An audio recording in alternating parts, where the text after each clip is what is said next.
So, me classically being stupid late at this point. Well. I do have to adjust a few things. Thing is, we do have a full schedule here. We need to, after this race, also get some other things done. So yeah. Man, the calibration is terrible there. Like, I'm holding my hands next to my head and... This is my hands on top of my head. What are you doing? Like, this is garbage. Come on, you can do better than that.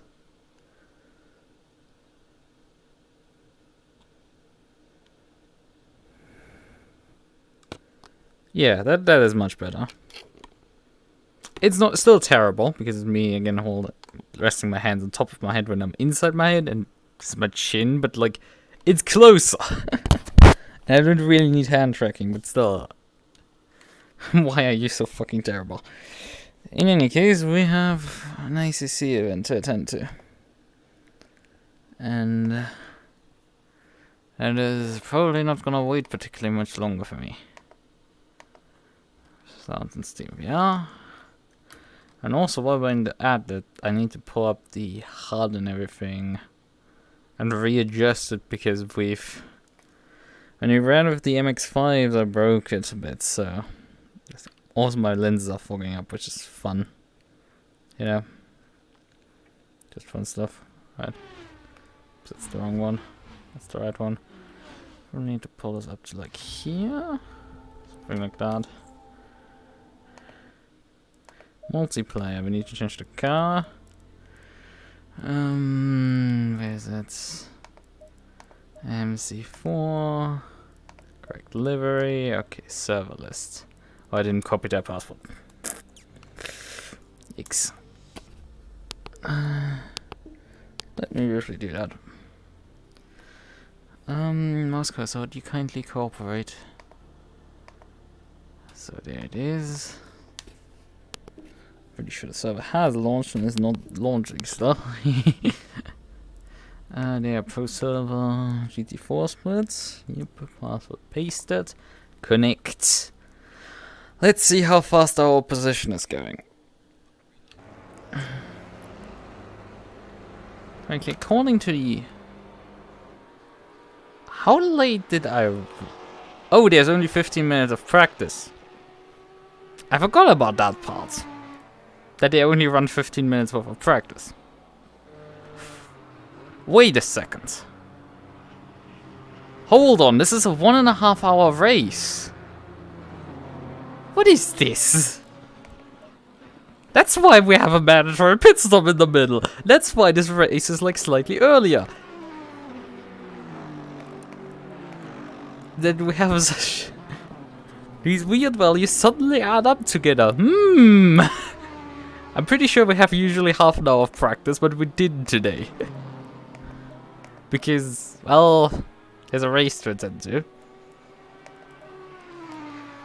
29 degrees, 38 track temp, which is pretty gosh darn hot. Well, let's just use pad 2, honestly. The reliable pad. So how fast are... Well, this is a... Maffei is P2 by 2/10. Krejci is our tied with him, and then there is this Cayman. Disgusting. 55.675. Okay, that is not slow by any stretch. But that is not qualifying times. For me at least. I know that I can go quicker than that. Do we want to briefly just drive out? Because I'm pretty sure these like tire pressures and everything is set up for precisely these conditions. Like, I'm not even joking, that this stuff is probably set up already for me to just drive on it. Right, but now suddenly a bunch of stuff makes sense. In any case, we have to briefly drive so we can finish setting up my overlays here.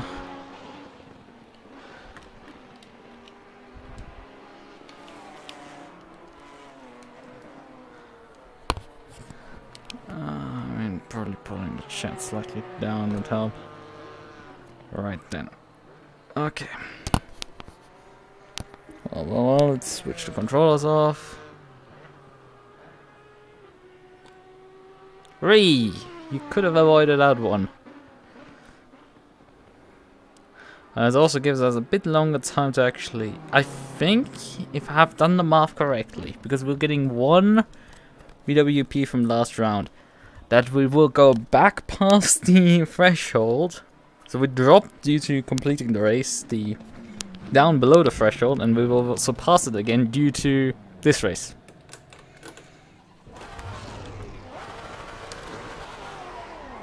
Which is a bit hilarious. Low tire pressure, stay away from curbs.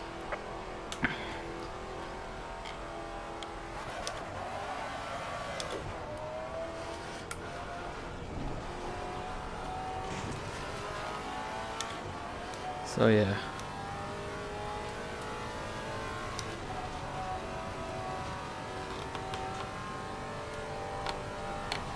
Ooh, I forgot how twitchy this car is on low tire pressure.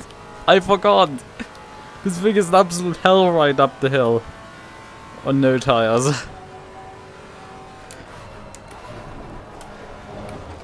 Oh god. And I forgot that I need to move the brake bias forwards during qualifying. Right, good thing that I drove this few meters just to get myself familiarized again with the car. Well, let us briefly one more time check on everything's working. The camera is working, overlays are working, and audio is working. So everything's working. Seems at least. Okay.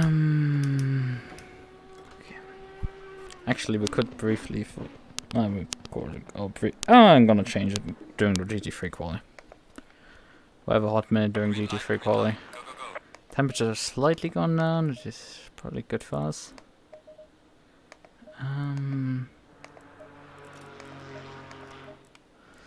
So, well. Ignition starter. Let's roll out. But I have a feeling that Cayman might actually come to spoil the party here.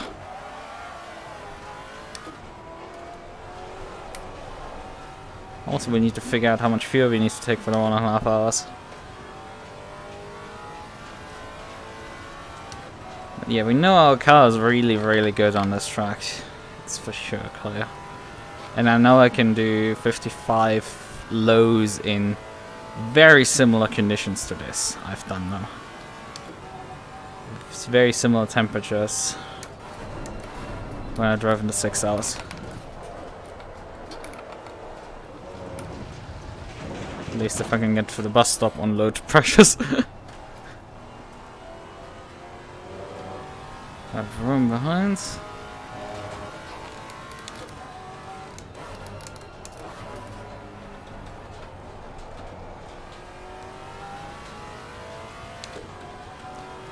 Okay, I need to actually use that room. Blumen is behind me. Don't know how well he did with his Macca. I don't think he will particularly fare well, but I said that about, well, Brands, and he was really quick at Brands.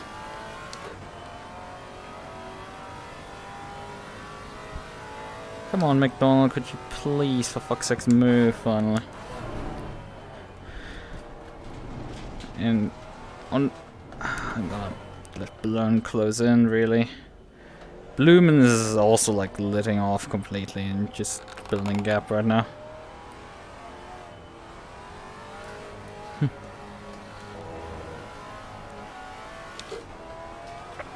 Come on, McDonald, just fucking floor it already.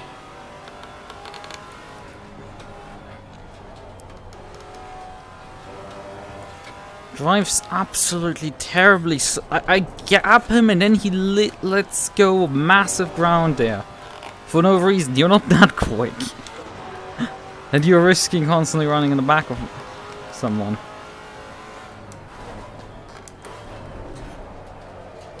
I mean, this is anyway just a warm-up lap. So if I'm in his gearbox, I'm gonna abandon it. Granted, actually, the car in front of him is fucked, so he actually needs the gap. Fuchs isn't that terribly quick. I just went against the guy. I mean, he won Bathurst with McDonald together. I think it was Fuchs and McDonald that won Bathurst together. He wasn't that quick, but you know, they kept it clean. He didn't get into trouble. Again, that was galactically unlucky there, but hey, should be like that. I was galactically lucky here in the 6 hours, so to some extent. I was lucky with how I survived certain damage.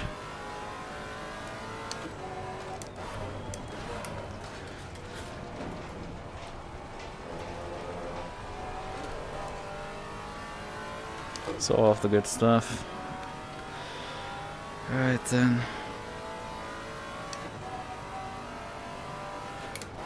And I missed this corner completely. And that will be an advantage lap. Oh, nice. It's probably better for me to abandon and go back to pits at this rate. Just so I have a gap at this point.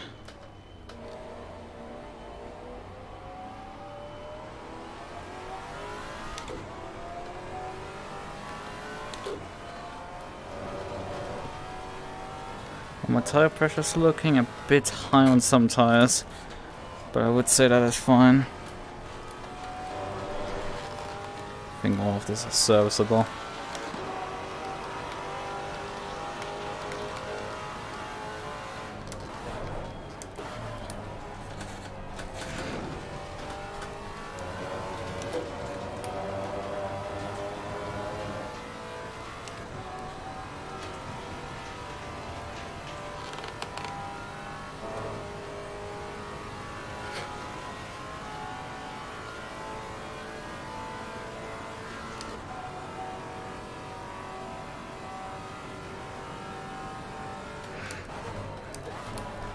It's too late. I need a reference lap at this rate. Would have helped if I actually did practice, you know?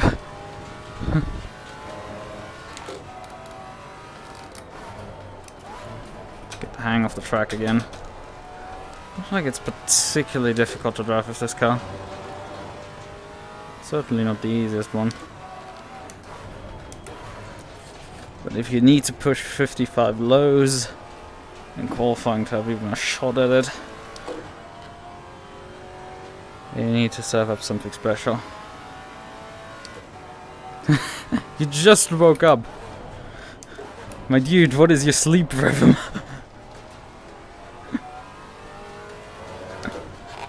That sounds like it's worse than mine even.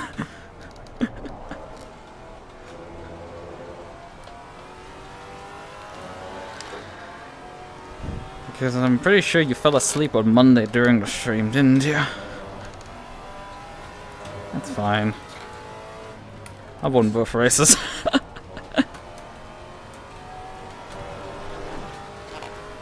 And I mean, I was late for the stream as well, so... Yeah, let's see, what do we get? 55 mids, 4th. Oof. Yikes. We need to set up something special here. Let's read how far off. 7/10. Blumen! For God's sakes, the fucking McLaren again!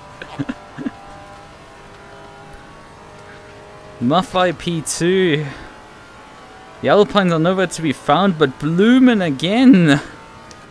What is this guy doing that he's so quick with that shitbox?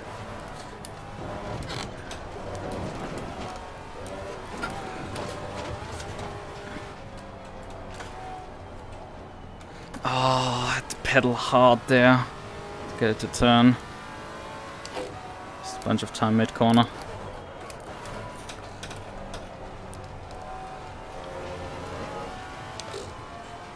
No time gains here either, only losses. Oh, come on, I need half a second.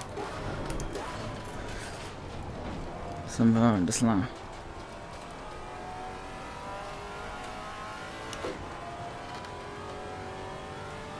I'm just dropping time. Ah, this is gonna be pain again. I overestimated myself.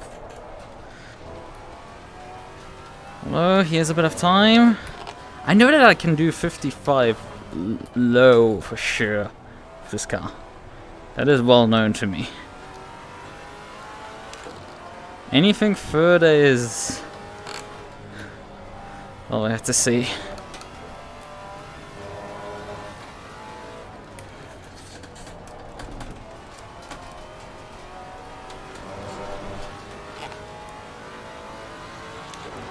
So, half a second and I want it. Gotten. Just need another 3/10, but that's not how you do it.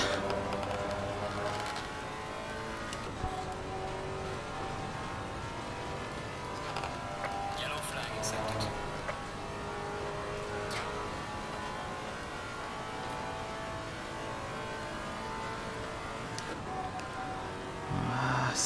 Six minutes remaining. Do I return to pits to get a fresh set of rubber on the car, or do I continue on? Because it does take a moment to warm up the tires. But fresh tires are still fresh tires, you know?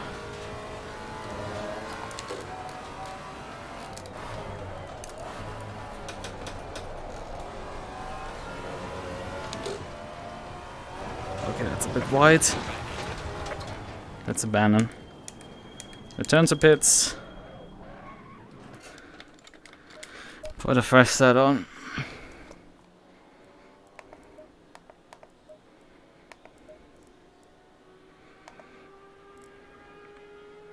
Any adjustments I need? No, I don't think so.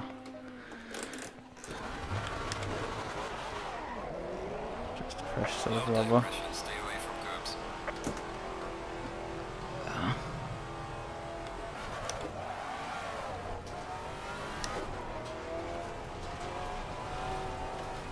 Queuing a bit early, to be honest. It's still 5 minutes on the clock. Come on, guys.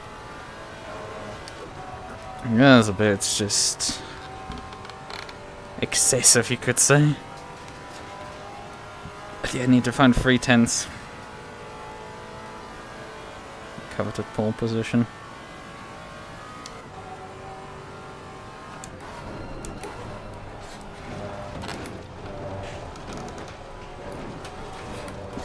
Oh, fuck. No, don't hit the wall, don't hit the wall. Totally planned. No repairs. Good.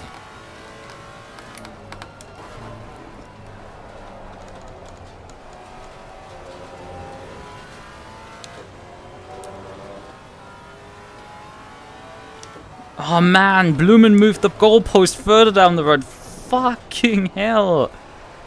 What is this guy with his McLaren doing? Yellow flag accepted. Why has this always to happen that some alien shows up suddenly and absolutely kicks your balls in?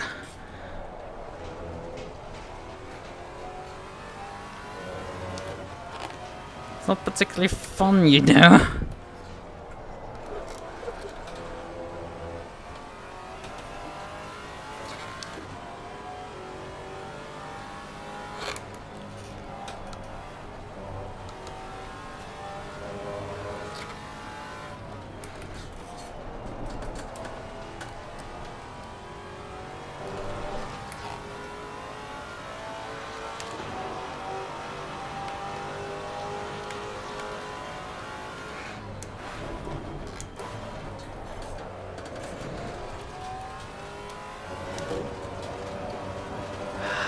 Terrible exit. Not been able to carry the speed out of the corner. Lost a bunch of time now up the hill. Can't afford that. I just cannot. I need to find 6/10 somewhere, but I don't have a clue where I'm supposed to find that time. How in the name of God is this guy able to drive that shitbox of a McLaren around the circuit this fast?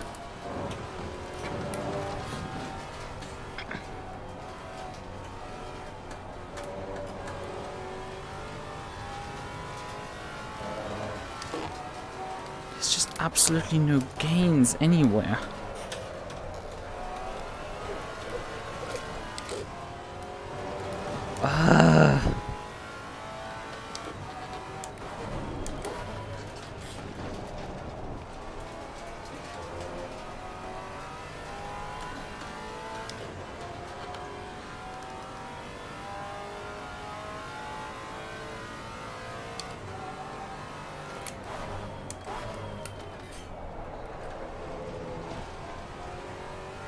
Okay, there's a bit of time, but it's about a 10th and nothing more.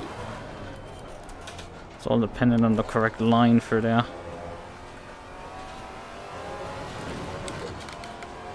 And it's so matched, there's just no gains. The only reconciliation is that the Alpines are nowhere to be found. But I guarantee they will cycle onto the podium before the end of the race. Because, you know, to these drivers. Oh, come on, grip up. And it dropped all the time out of it. It just didn't grip. Fuck. That's done. Qualifying over. Because we have no time for an additional lap. This is the final attempt and I'm the most down I've been the entire lap. Qualifying. 2:10s already. I need those up, not down.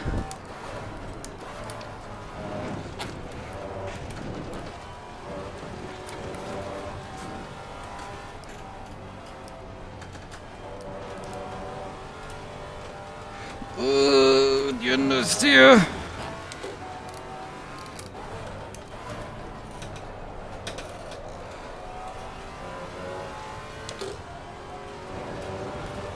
Okay, I reconciled the 2:10s. Damn, would have liked those. My hand instead of down.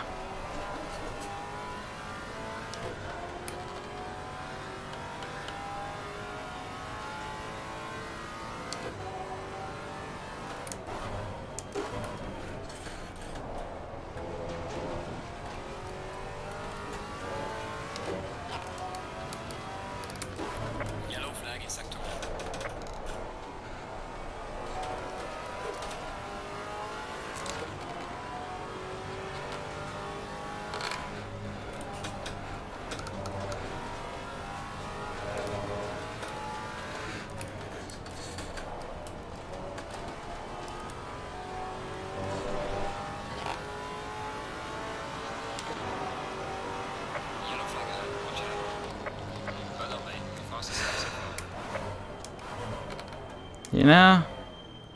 Hey.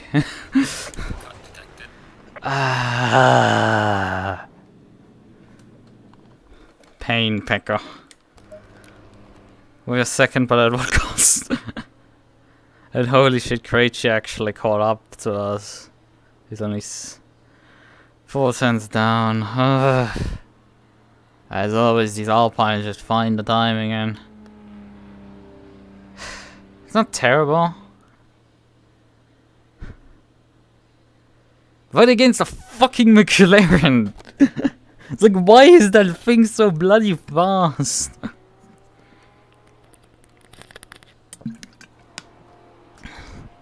I mean, I went the fastest I've ever done on the circuit, but I think the qualifying session... why are you driving out, my friend? You're not supposed to drive out anymore. I think you realize. I think he was heading in, that's what happened. Get into the pits there. Alright, okay. And yeah, I mean, this was at least a necessary. I mean, if I hadn't lost the 2:10s early in the lap, it wouldn't still have been enough to beat them. I would have been at least close. Fucking turn 1, I hate it. Obviously, it's not like, I don't know, there's a massive bonnet there. Yes, the Maserati has a front engine. Mid-engine, front engine, mid-engine, I think. Okay, I mean it's mid-engine as well. Front engine, front engine, front engine. I think the Alpines are front engine, aren't they? Is the engine in the front? Or do they have them in the back, actually, Alpines? I don't know, I think they have them in front. Mid-engine, it's a mid-engine, and then the bunch of Ginettas that are back of the field.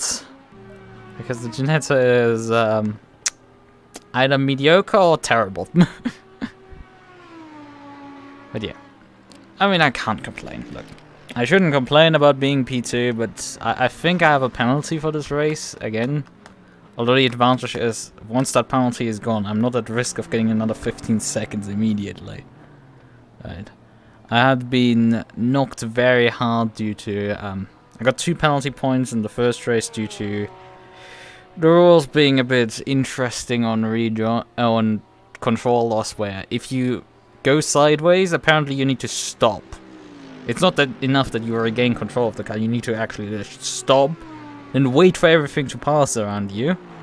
And because I once had control of the car, drove into the grass and touched another car that was in the grass with me, that was a collision. And also if you head off this to put 4 wheels off the circuit, you lose any right of ever rejoining the circuit.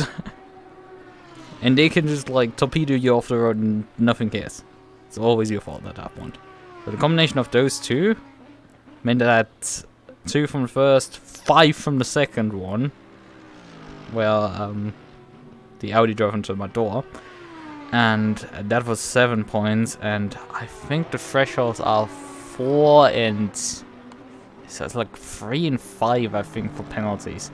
3 for 10 seconds, 5 for 15 seconds. And when you complete a penalty, you get 3 points removed. So I had 7, served my penalty for 5, crossing 5 points, got 3 removed, I got an additional 1 for rejoined brands, so I'm back up to 5, so I'm assuming I'm serving another 15 seconds now. That is my assumption, right? Ah, the Alpine is mid-rear, okay. I would probably consider driving that thing at some point. I mean, it's Kyalami 6 hours I saw. That is Kyalami 6 hour that has GT3 and GT4. Maybe I can get an Alpine in there. I mean, a Maserati would be great, but like finding another insane person to drive a Maserati is, well, it's pulling enough hair to get anyone to drive with me. So. Right. Okay then. But yeah, we have a long race ahead of us. Oh yeah, right, I wanted to update the description to feature the correct race length finally. Because I had that one incorrect. Also, it says 2.3 liters per lap. We can calculate actually our fuel. So I'm gonna need that for the race. 90-minute race. Actually, how fast are we going? We're going sub 55 in race paces. That's an ask, but on the other hand, we have the freaking the freaking McLaren, which shouldn't go that much slower than it's 47, more or less precisely. Let's go up to about 50 laps times 2.45. Let's check that. It's about 122 liters. I was a bit short of the fuel tank size in the car, but that's fine. We have anyway a mandatory pit stop, so we can just refuel however much we like. But this means we can take about 60 liters at the race, 65 liters at the race stop, and we should be plenty fine with like taking about 60 in the pit stop. Right, we're gonna put brake pads 2 on the car again. And we can move the brake pads back forwards, right? That's all the adjustments I'm gonna need. Well, the problem is the GT3s. And P2 still in class, it's just they're GT3s that have passed us. So my overall position is always shown. It's a terrible design decision from me. That I've never actually showed the position in class. Which is stupid by me, but I just haven't. I'm sorry. And including it now is like gonna be decently difficult, huh? So yeah, and because we did this is split qualifying, meaning that the GT4s here went first, which is why we're currently waiting for the GT3s to finish qualifying. I've done my qualifying already, so during our qualifying session we went the correct order overall, but well, now we're not. So, yeah. Go figure. Also, why did I use an underscore? Right then. Oh yeah, this now makes sense, huh? Yeah, I think in this description I actually didn't include it for once. Yeah, we can... Bullwinkel's driving Aston V8? He's really swapping every race his car. Like, he drove a 488 Ferrari at COTA. I think he also drove a 488 at what's it called? Brands. But he drove at Silverstone definitely a 911 Porsche Gen 1. Not the 2. He drove a Gen 1 actually. And Thomas de Toot is out of the McLaren into the Merc. Interesting developments here. The front of, although both are still relatively at the front of the field. Hartmann in the Audi, but he's struggling. Only he's literally he's only P7. Christian is still in the Lambo, P8.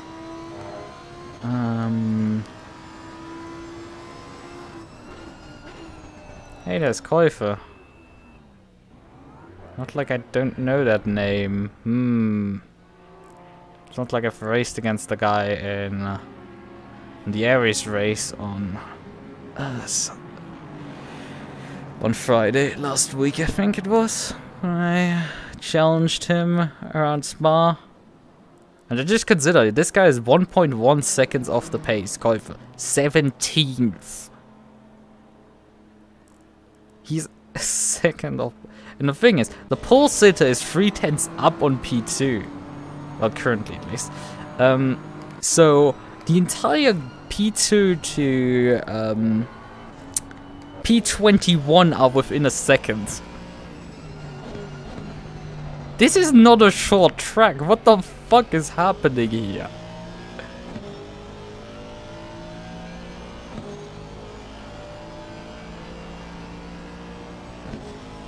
Also, what is the numbering scheme anyway for Ferrari? Like, what does 488... I think the predecessor is 45, 488, and 296 even mean?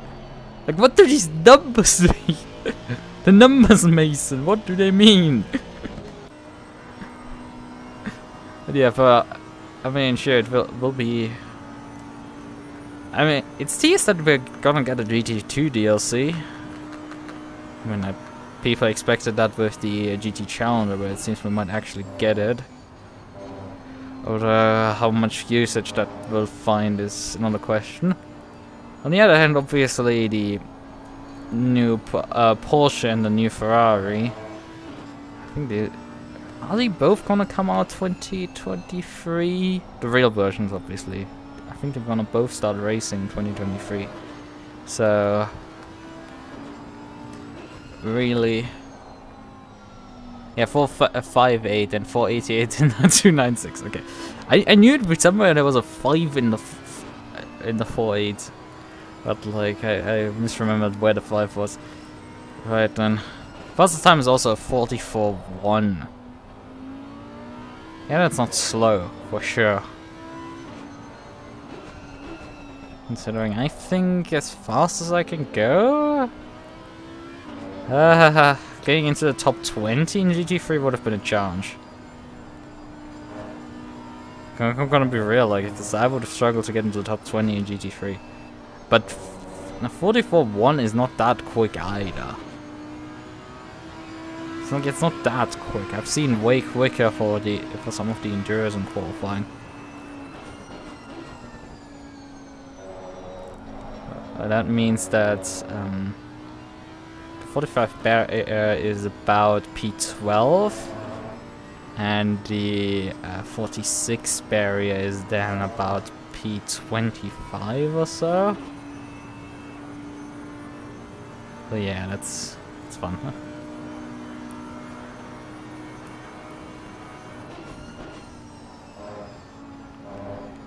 I'm not too familiar with Ferraris, I have to say.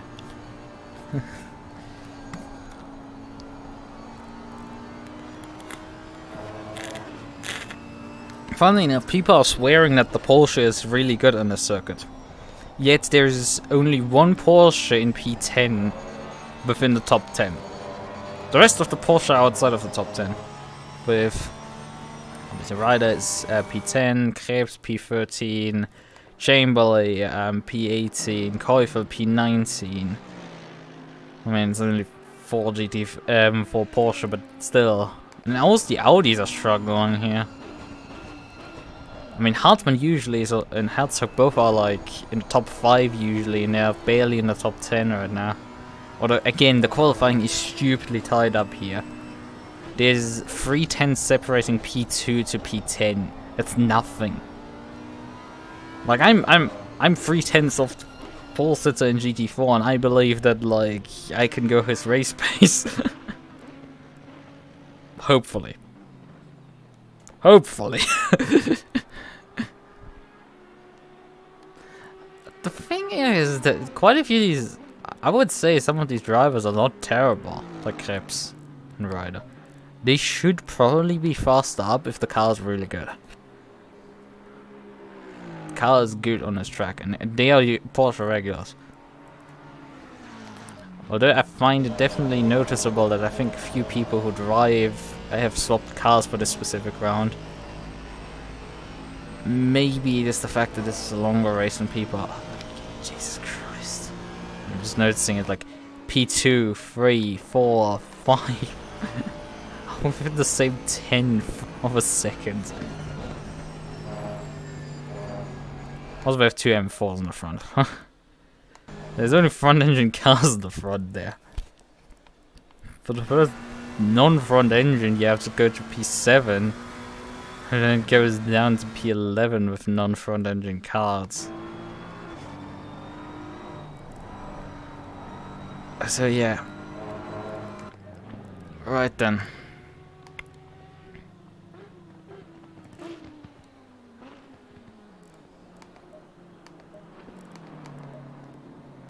I have to fuel the car. Brake. Didn't I increase the brake power actually for the race in the 6 hours? I think I did, but it's not safe in this setup. Still 91. Maybe I did it in qualifying for that race and return it back. Alright. Race time is Sunday 4 PM and the cloud cover is very heavy now. So maybe we need to up the tire pressure slightly because we're seeing the temperatures actually drop. Because the clouds have come in. Cloud cover is set very relatively high, but there's also pretty high randomness set up on this event. Yep, tire changes the mandatory pit stop. We're down to... Okay, there's a bunch of penalties in a split second assigned, and yep, we have a 15 second.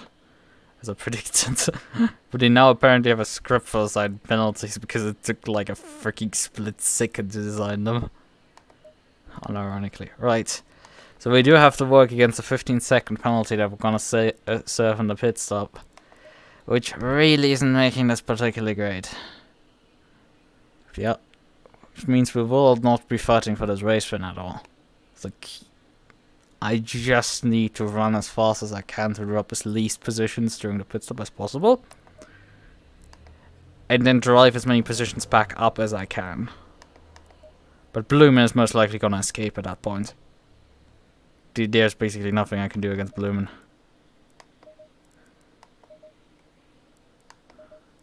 Guy has basically a free run. Front. Right. Pressure set.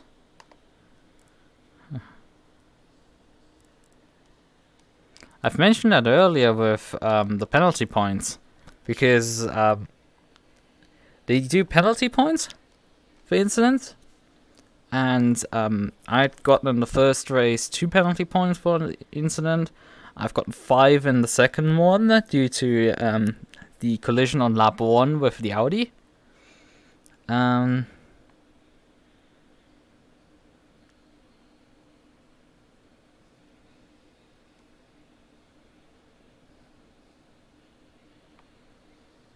Yeah, you have to stay before.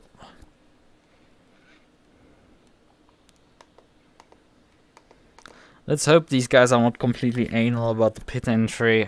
We definitely have to follow the line, but I hope they don't penalize people for just like touching it like F1 style, because that's a bit bullshit. But yeah, so I've accumulated 7 penalty points. You get when you cross the threshold of 5, you get a 15-second penalty. So I got a 15-second penalty for crossing the 5 threshold last time around. So, and you get 3 points removed when you serve a penalty. So I went from 7 back down to 4. Well, I got for that race a single penalty point, so I'm back up to 5. Have to serve a penalty this time around. Second penalty, and the advantage of this is I'm down into 2 points, which means the next penalty point I would collect for something random, I'm going to get a 10-second penalty. At which point I have no penalty points again. So I'm in a better position. And also, if I get a lot of penalty points, I don't immediately hit the, I think, stop drive through or stop go 10 for hitting, I think, like 10 or so. Get like, hit 10, you get like stop go 10 and I think erase suspension as well, something. Not good. Like, not good at all in that sense. Right, okay. So, a few more seconds. I have everything set up and ready to go. 30 seconds.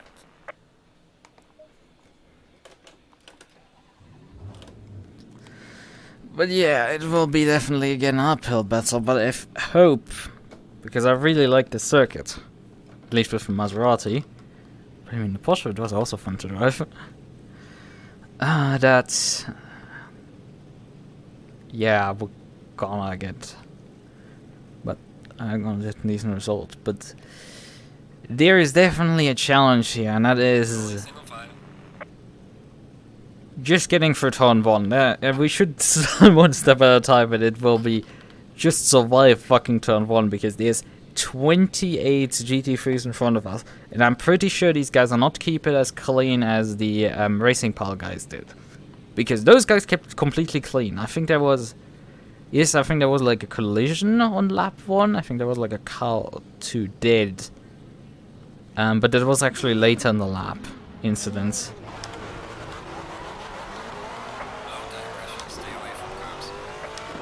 Rather than what we experienced in with the what was the pit crew? Yeah, pit crew, which really did some that starting accident there, and also the start with SRXP in the off-season race, like few. I think at this point, like not just a few, but like I think a full month, 1.5 or 2 months ago, when that happens. That was also not particularly clean. We do have not this regular incidents in these races, so wouldn't be surprised if I have to deal with something like that.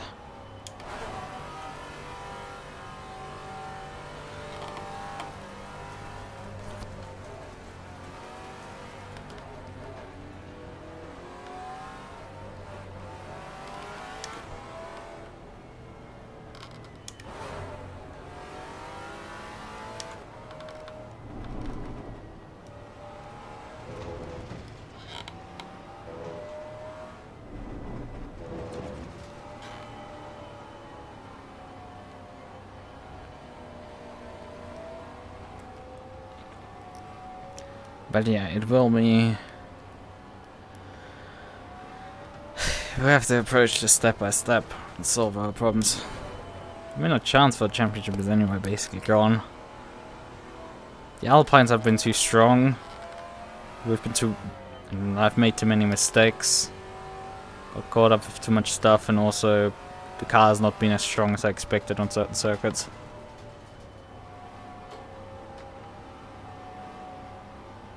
I mean, we're getting beaten here by McLaren, so David's down already.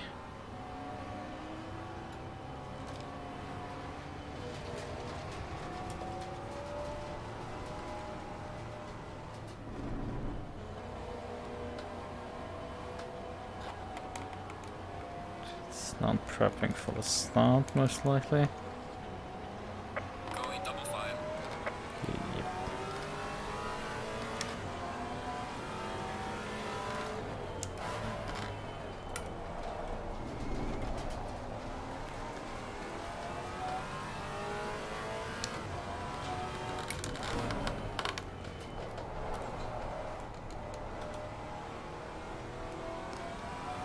Well, it's ACC, it's a title. If I didn't mess anything up. Questa cosa competizione. Oh, my frame rate is a bit dicey right now. Apologies for that, but we're prepping here for the race start. 1.5 hours.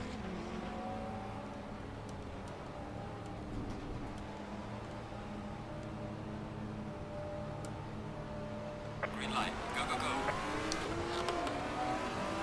Car on the right. Clear on the right. Car on the right. Clear on the right. Car on the right.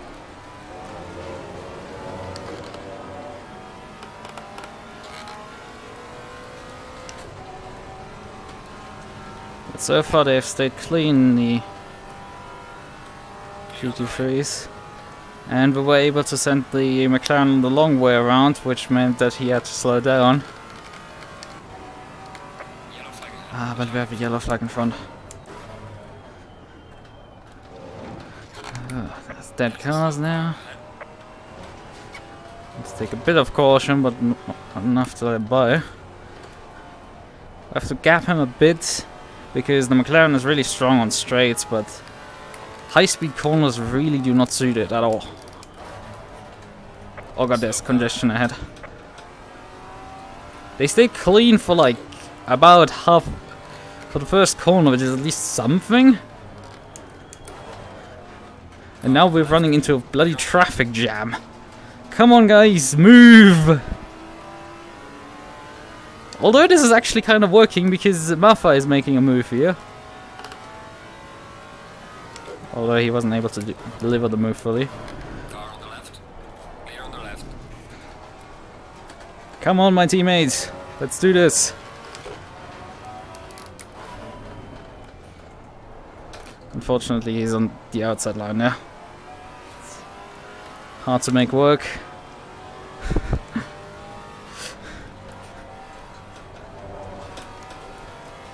But if we can get Mafa by the McLaren, that might mean that Team Tire Mafia might succeed. Yep, and he's gotten by him. Getting him into the lead is important. For winning the race. Ah, but the McLaren has bullied him off.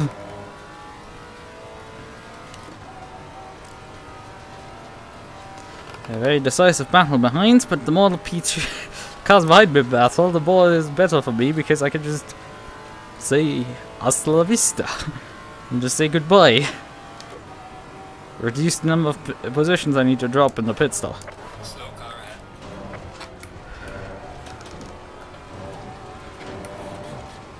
ahead. There's unfortunately only 2 Maseratis, we can't, you know, we can't quite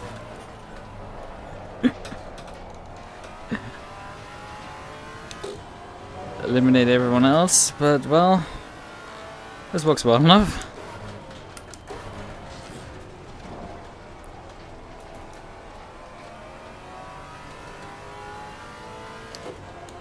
What is gaining so fast from me? Oh, it's a GT3.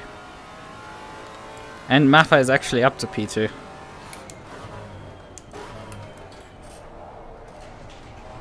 Who's it? Hartmann! Oh, he had a terrible start there.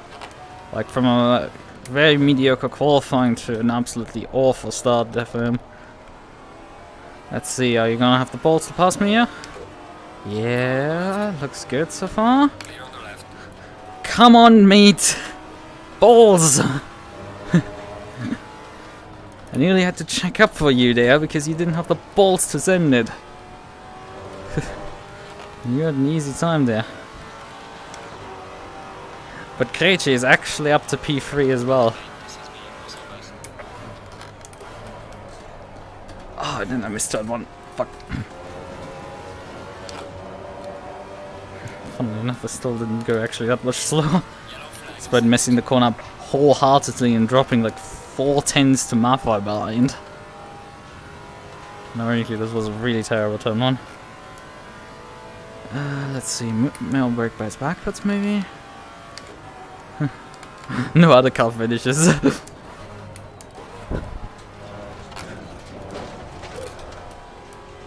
We'll make the others swim with the fishes.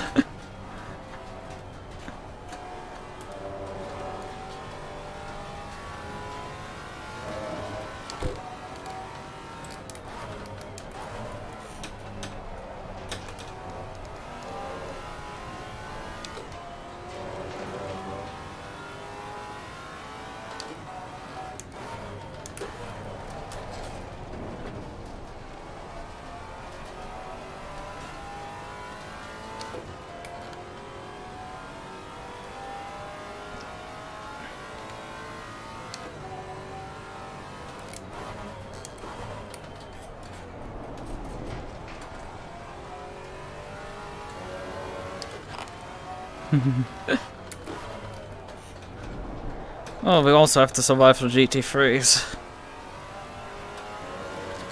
Although I can definitely claim to be an expert in surviving GT3 attacks. After the 6 hours. Also, my pace is so quick I might need to take more fuel. Yeah, I mean, 55.4, it's not... There's a car exiting pit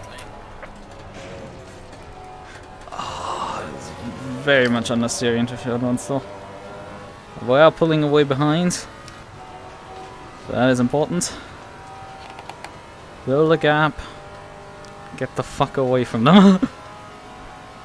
No, I did not change the brake pressure actually, I stayed with 91. I had changed the brake bias again.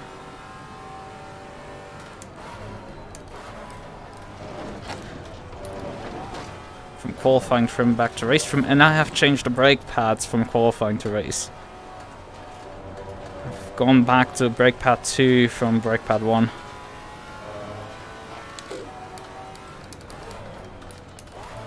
Not sure brake pad 1 is ever worth it really. At least with GT4s.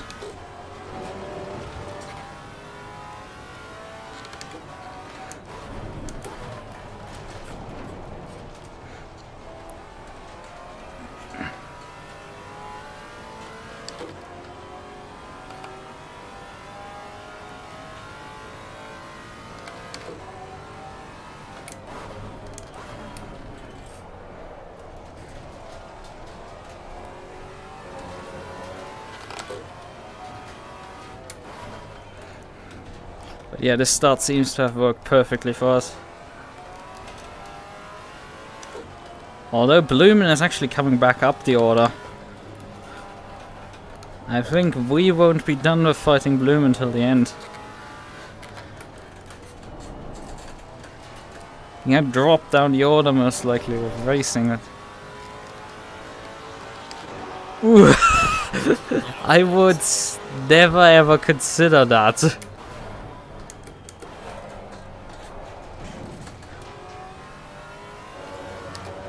Because you do not have ABS, so you will just constantly lock the tires.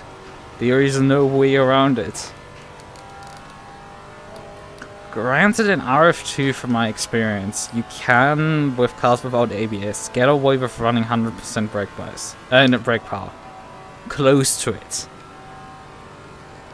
On GT cars specifically, like GTEs, you can actually get very close to 100% there.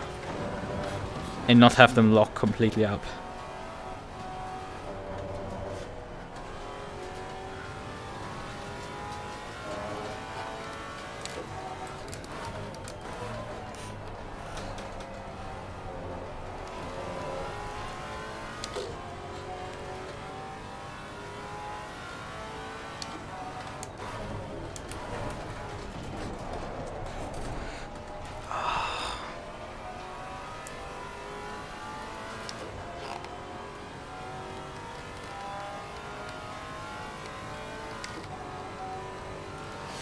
Yeah, Monza is hell in the Maserati. You might think, oh yeah, this is an old car, it might do good at Monza. No, no, no, no. Maserati is terrible at Monza. Worst track for it. this is one of its best tracks. Watkins Glen. But the Maserati absolutely sucks ass at everything that has long braking zones. And Monza is filled with those. It has aero.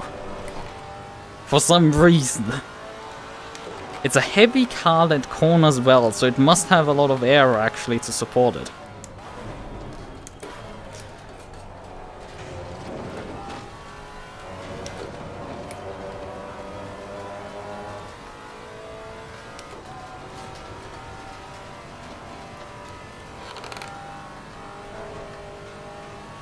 But this means it's, as I said, it's a heavy car, so you have to always respect its weight around corners. Can't throw it completely around, you have to some way respect it, drive it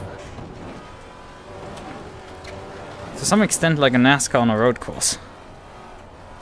Because that's also a very heavy car that you can't just throw around because it will otherwise not turn. Otherwise, you will fully slide over all tires constantly.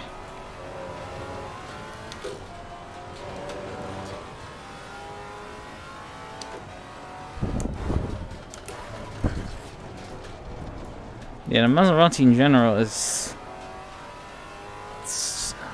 I would say, a relatively softly sprung car. There's not a negative thing of it. That means it can actually take bumps very well. Doesn't have issues with curbs ever. Like the exit of Maggots and Beckett's has some pretty hefty bumps in there, which in the KTM Crossbow will just send you flying. Like it's absolutely horrible in that car, but the Maserati is like, is there something? No, I don't care.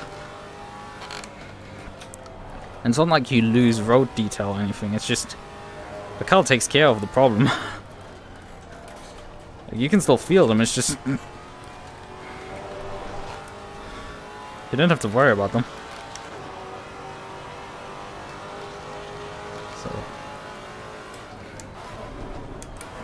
8 seconds up on Blumen. So we are gapping him slightly right now. But we're in early days of the stint. Only 12 minutes into the race. But we're already halfway in getting our gap up. So that's good. And it's our teammate, we only have about 4.8 seconds and we're not pulling that much on him. But hey, it is what it is.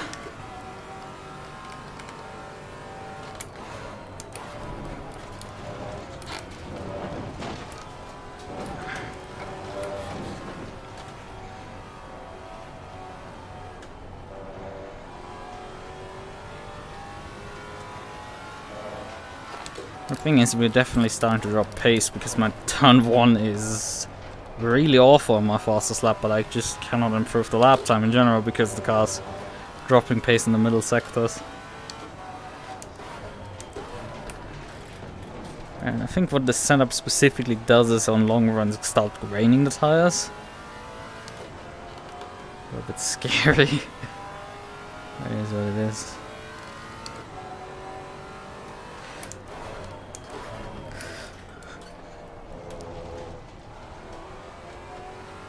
Fuel side, it seems we have about 38 minutes worth of fuel on the tank.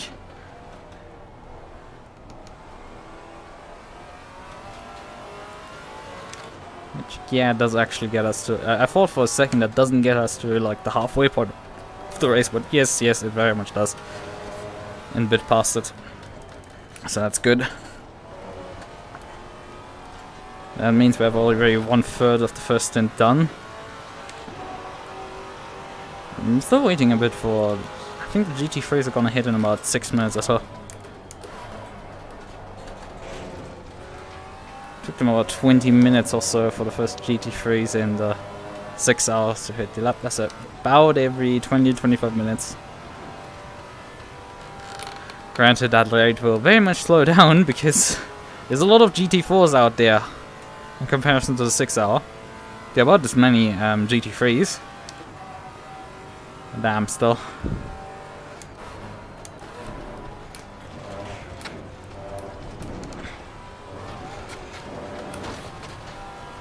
Yeah, Maffa is basically matching us. We're barely able to run away from him.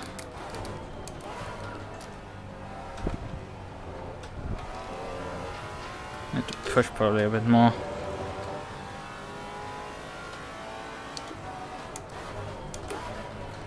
Maybe just wait.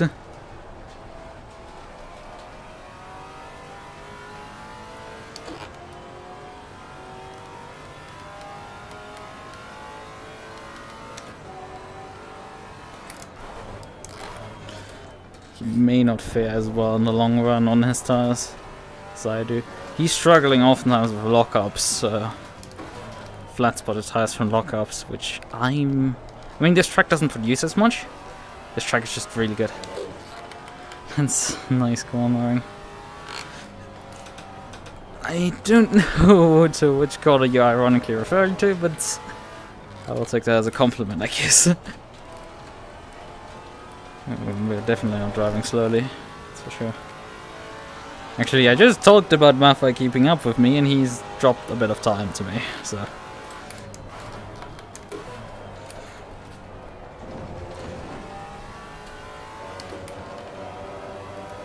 Yeah, cars behind lapping 56 low.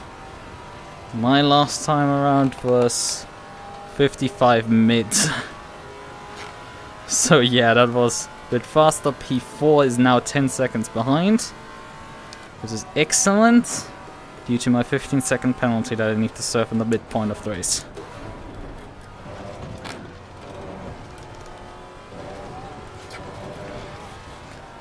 Man, how much we're up on the lap, but just cannot actually pull a lap improvement on it. It's insane. But showcase that I probably should have gone faster in qualifying if I had just turned a few laps in practice before.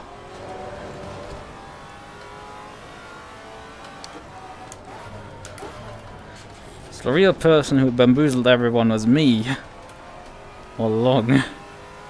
Hehe.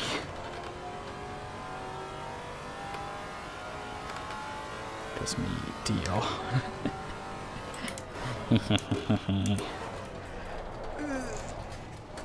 Come, stop. And my half a second is gone again.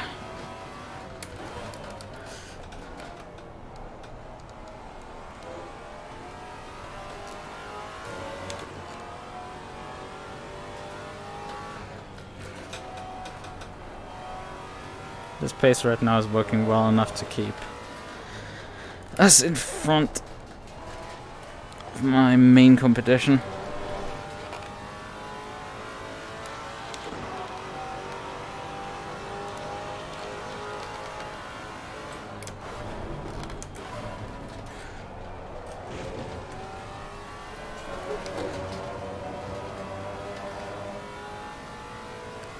Some slight wheel spin out of that turn.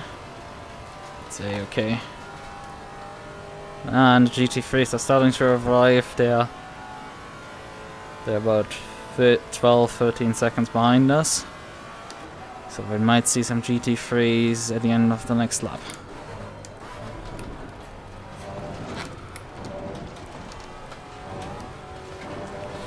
Or in the middle of the next lap, most likely.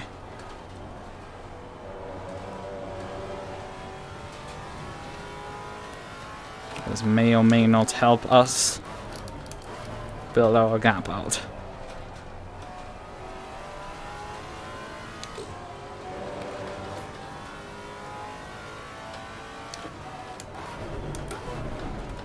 He's actually leading right now the race.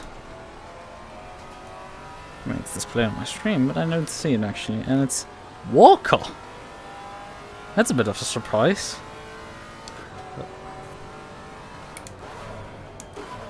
Considering at the front was Bullwinkle as well.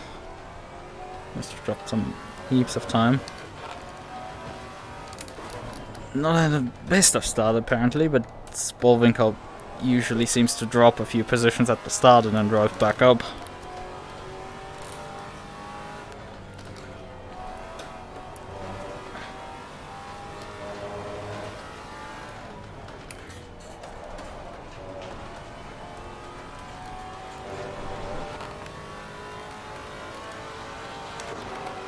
I didn't actually gap Lumen last time around that much.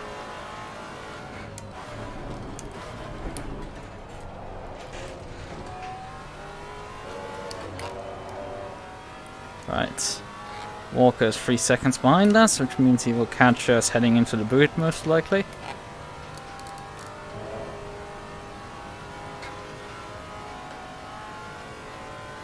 Faster car approaching. Watch out. Yeah, you can see him there, but I think he has a purple car with a white hood.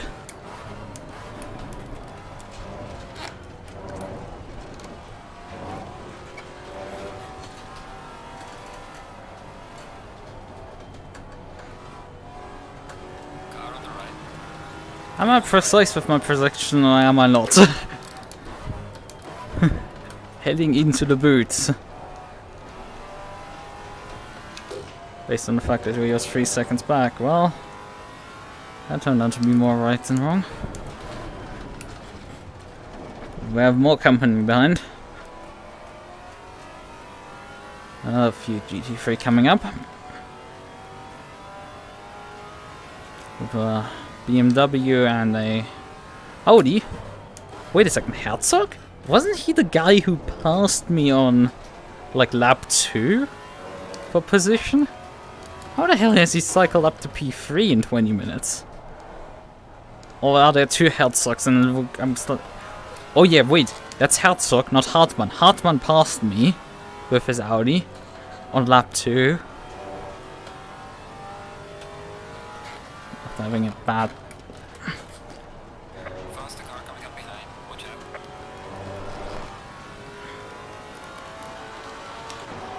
Yeah, this was a slow lap now for me. Can't really afford that stuff when I wasn't even really affected by traffic. Car on the right. Please let me back on the road. Faster car is approaching. Where are you gonna go? Car on the right. Clear on the right. But yeah, it was Herzog. It was Hartmann that had spun out, not Herzog. That explains the problem. Yeah, they for sure have arrived. But still the front runners right now, not the midfield yet. The only advantage I have is Behind you. we have a bunch of GT4s to already break the pack up. So hopefully they don't hit us as hard. And there's actually Krebs coming for the dive bomb. Clear on the right. That cost me a decent chunk of time. Faster car coming up behind you.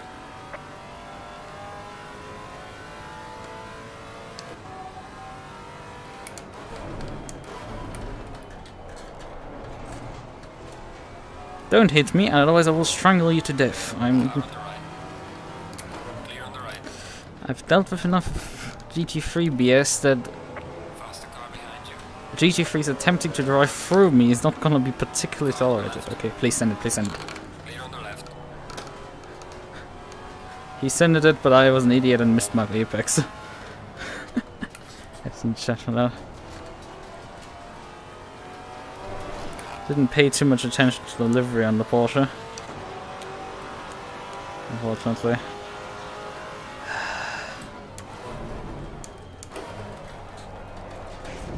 Not doing too hot. Faster car is approaching. My pace right now. Lumen is keeping up with me, and that's really something that I would like to have avoided. Muffa is dropping back, but well, he could help me a bit if he held up Lumen. The Martin livery on the Porsche, yeah.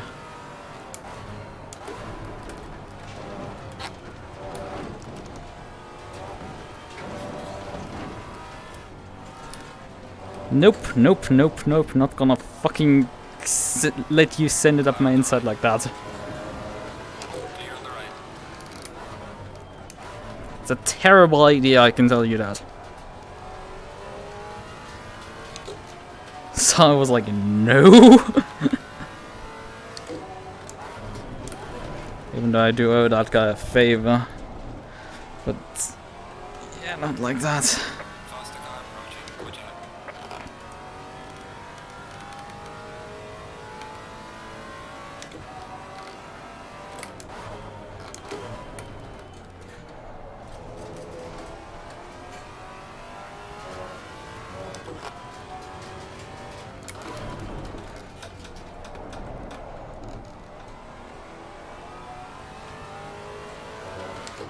Do you want to send it or?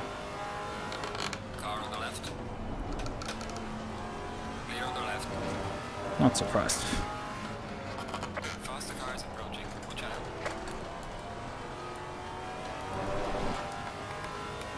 Next car pass me before the end of the straight. Yep, just come by. Car on the right. Clear on the right. Faster car approaching. Watch out. Car on the right. Clear on the right. There comes Qualy. But yeah, this is the top 10 so far. And all the Porsches that had been outside of the top 10 have seemingly cycled into the top 10. That's awkward for me. Car on the left. I need to bleed throttle. Clear on the left. Faster car coming up behind you. Put myself into an awkward position there. Oh, and there's a Porsche dead.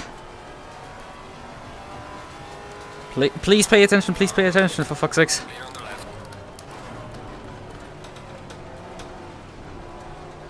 For fucking sakes. Clear on the left. Aston, why the fuck have you suddenly run out of power in the fucking straightaway? A Maserati outran you down the straight. Please switch into the higher engine mode. Clear on the left. Oh fucking hell, this is really bad, this is really bad. Clear on the right. Car on the right. Clear on the right. Faster car approaching. Watch out. Yeah, this is Car cost. on the right. Just time because this is the midfield that I was afraid of. Faster car approaching. Watch out. Because these guys are not caring about each other enough to not put each other into the wall. What about GT4s they have to pass?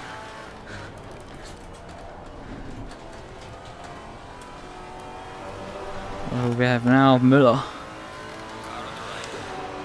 Clear on the right. Okay, we have about 15 minutes. Oh, and there's the death that I could totally predict happening already from miles away. Faster car coming up behind. Watch out. Yeah, I don't know what's going on with that Aston. He was super slow out of that one corner. Yeah, there's carnage that I really didn't need to have be involved with. Right, how's it looking gap wise? Okay, Iversen is P4 and he's far enough back. Lumen is still trailing Maffei by about 2.7 seconds. So neither of them are out of the window yet.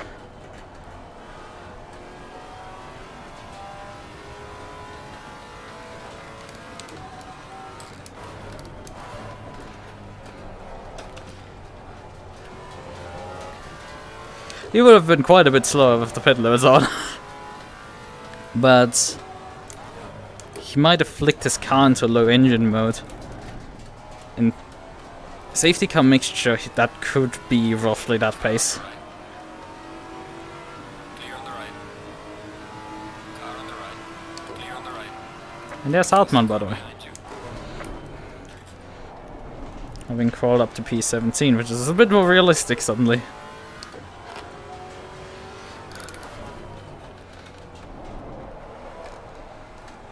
And there's the NSX that had been crashed in turn 1. He will probably send it now. No, he stays back. I find that interesting. If you're gonna send it, dude. Oh, you're actually waiting. I'm surprised. Car on the right. Now go then. Just go, go, go, man. Clear on the right. Got a beamer binds. Faster car coming up behind. Watch out. Car on the right. And both of us lost fucking heaps of time due to that. Stupid dive bomber. One of the worst things that I've seen today.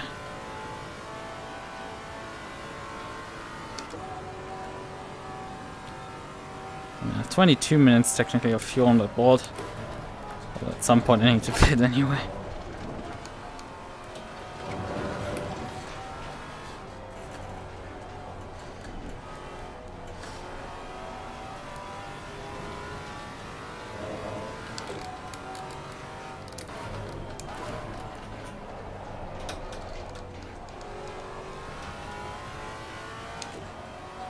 I mean, there should be more GT3s coming. We've so far only seen the top 20. Which I find a bit strange.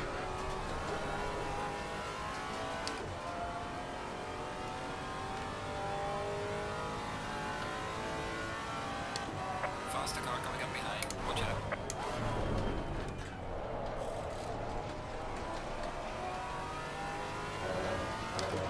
out. Pace is starting to also drop.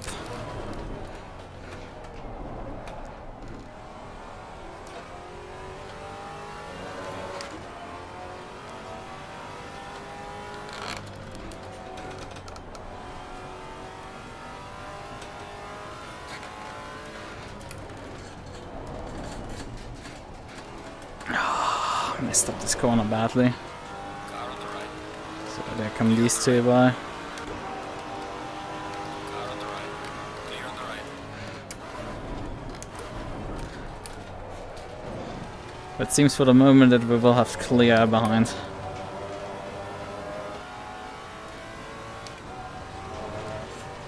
this is a stabilized gap of about 9.6 seconds. Maffei about 12.5 seconds to Lumen. This might just about work out to beat Lumen out of the pits. We have to see.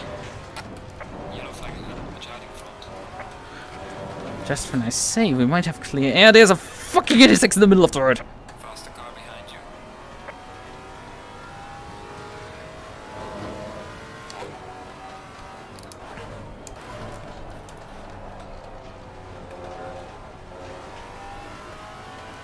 And he only cost me time. Not the other GT3 force.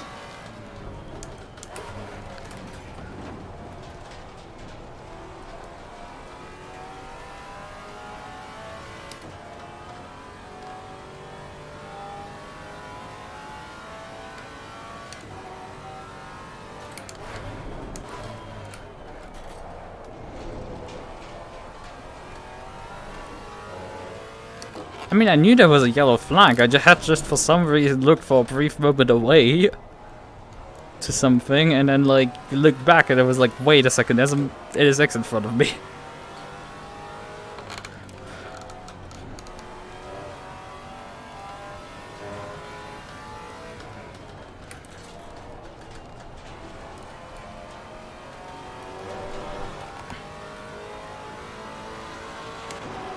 We're continuing to actually lose ground on Maffei. Minimally, but we do. And I'm easily panicked, so...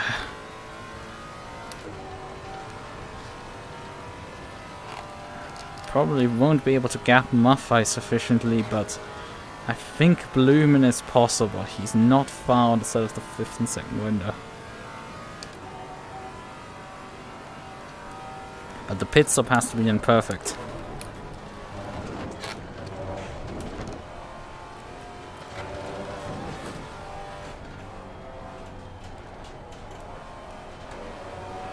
How much fuel is actually my... Yeah, 47 liters.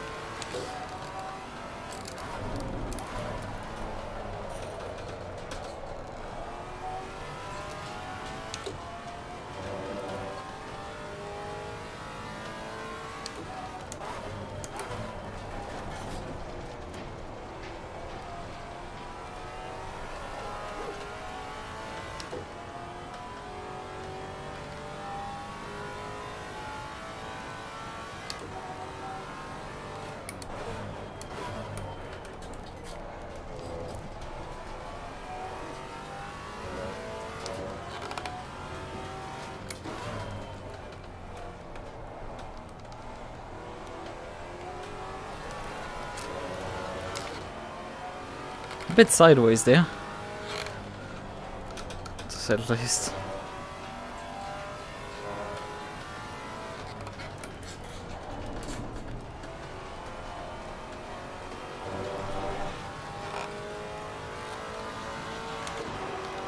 Yeah, this was a well-needed lap in terms of gap, building the gap back up. There's a car leaving the pit lane, watch out.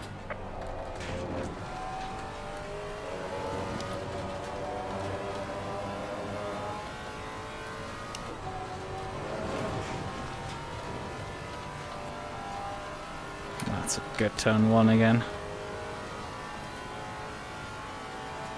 That's a good fucking turn one. I'm losing time massively right now.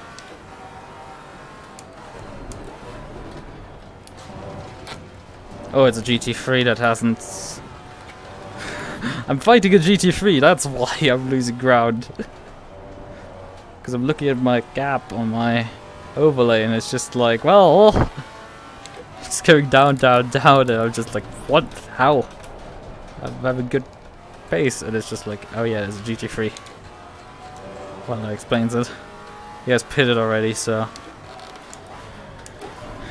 26 is running to the end, which has put him behind us.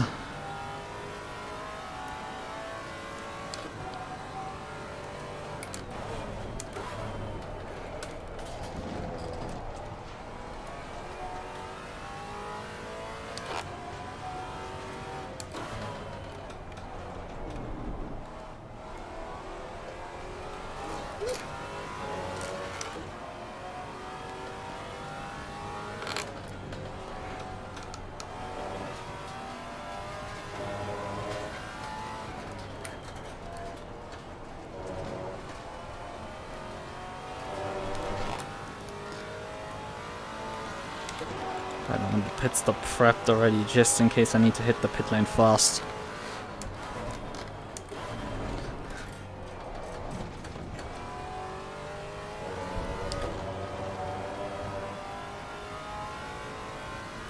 Tip look up, tip in lockup. I see. I was like, well, tip look up, ha ha ha, and I was like, ah. Now I understand what you mean, and like I'm locking the rear tire slightly to rotate the car into the corner. Yellow flag in sector 3. I mean, isn't that the point of moving the brake bias rearwards? Like, I like to do that with basically all my cars, it's just to get some rear rotation with the brakes. To some extent. Obviously locking them up is not planned and a bit extreme, but, well, it works. The thing with the Maserati is, like, you drive with what you get. Oh man, what is this guy doing?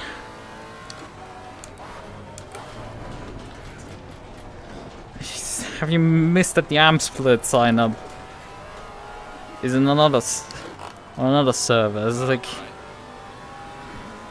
Clear on the right. Because that line out of that corner was so weird that I'm just like... I mean, there were a bit of field spread in GT3 at the back of the field, but there weren't that much, and it weren't that many, although it just takes one.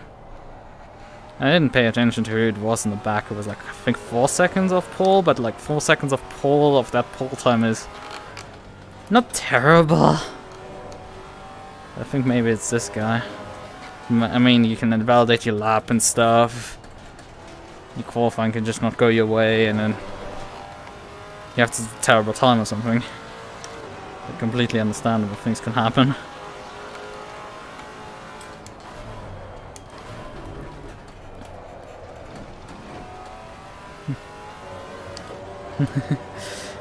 Yep.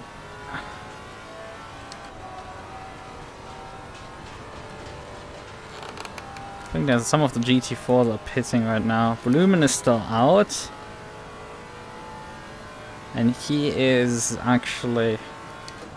He is outside of the 15-second window, but still close enough that if I don't nail a perfect pit stop, he can jump me easily. So there's still the danger. And Maffei, well, I've dropped 10 seconds on him nearly. He's still somewhat holding on. He has not quite given up. And with the pit stop, he will likely now cycle in front of us. So we actually have to pass for the lead again on our teammate. Fun.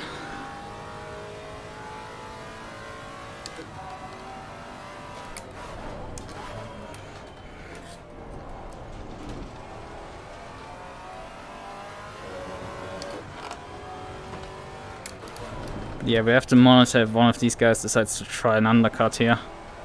Because that could actually endanger us very quickly as well. Undercut attempts.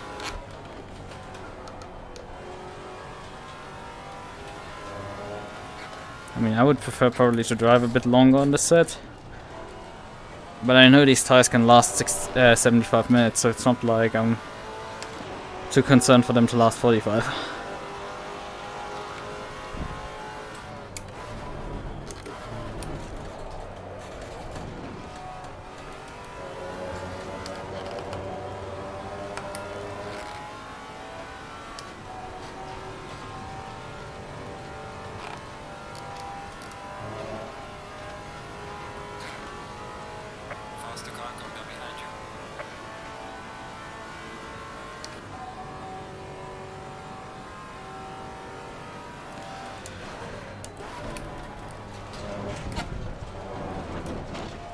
That's the race leader again, Walker still.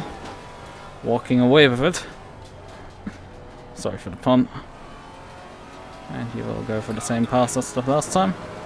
Clear on the right. Perfectly clean. Faster cars approaching. Watch out.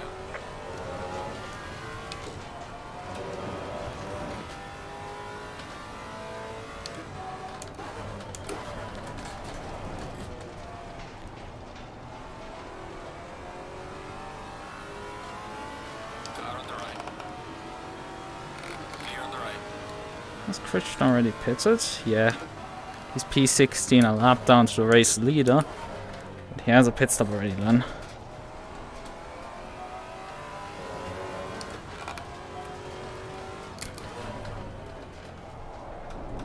Yellow flag in sector 2.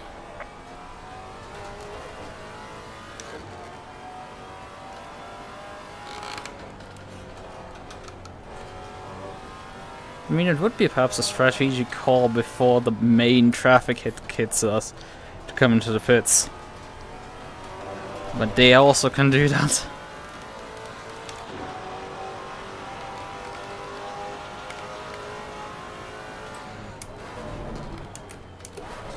It's not like we're the first target for the traffic, so traffic will probably pit us before us.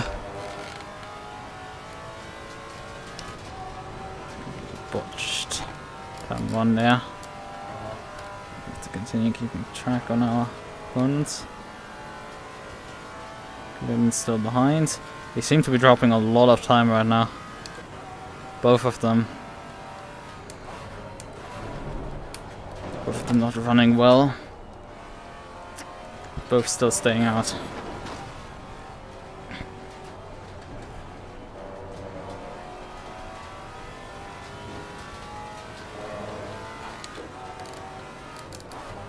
Faster car coming up behind. Watch out.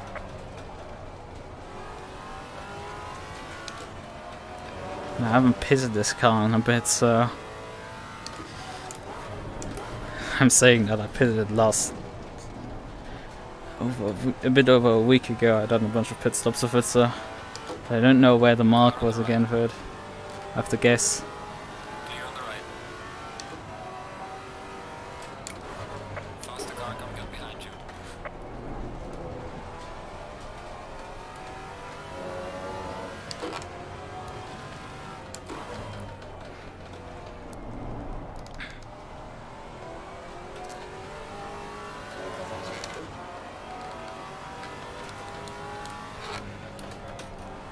There's traffic looking behind us.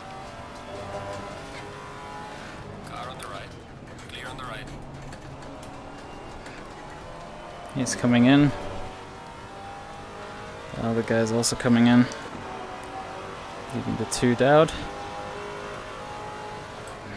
faster car is approaching.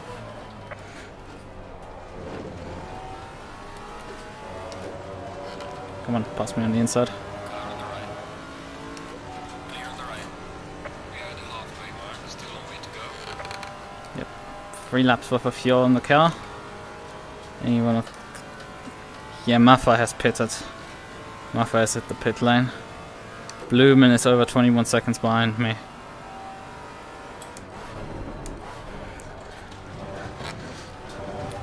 But what this means is that I have to fight Maffa now. The faster car is approaching. Which means I need to come in as well. Oh fuck.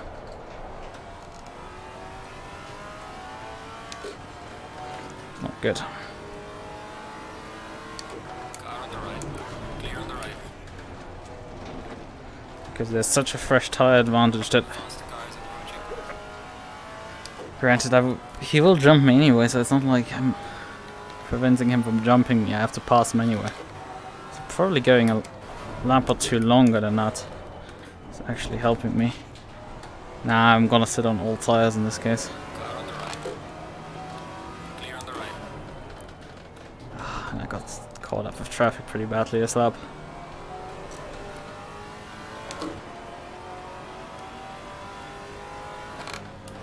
But my indicator didn't work. Put the fucking indicator on.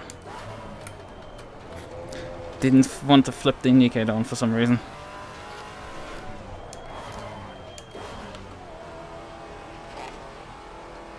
So. Right, okay, that should be enough fuel.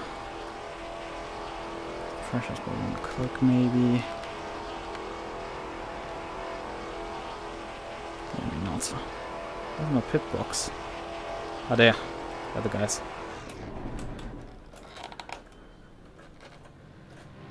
So let's hope we nailed it.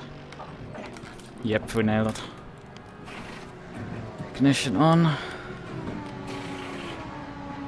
Okay.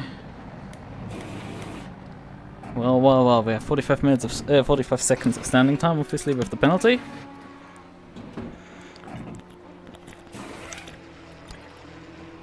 Yes, Blumen actually rolling down the pit lane, just past me.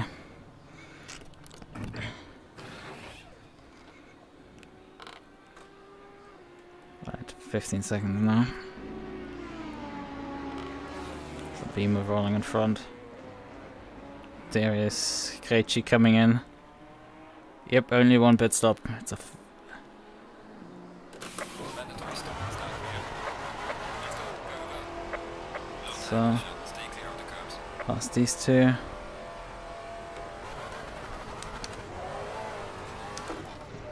My fault. No, we actually come out in front of Saphire and a GT3. No, not a GT3, it's a GT4 Tiger. One of the Genettas. Lap down. Faster car coming. Ooh!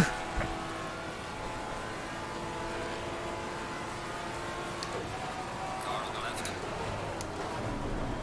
Clear on the left. Ah, fucking hell. Fucking idiot there. But that is super helpful for me because this means I'm kept the lead here. At a better pit stop than Saphire. Clear on the left. Oh, come on, please now, Chamberlain. Just take the guy out at this rate. Faster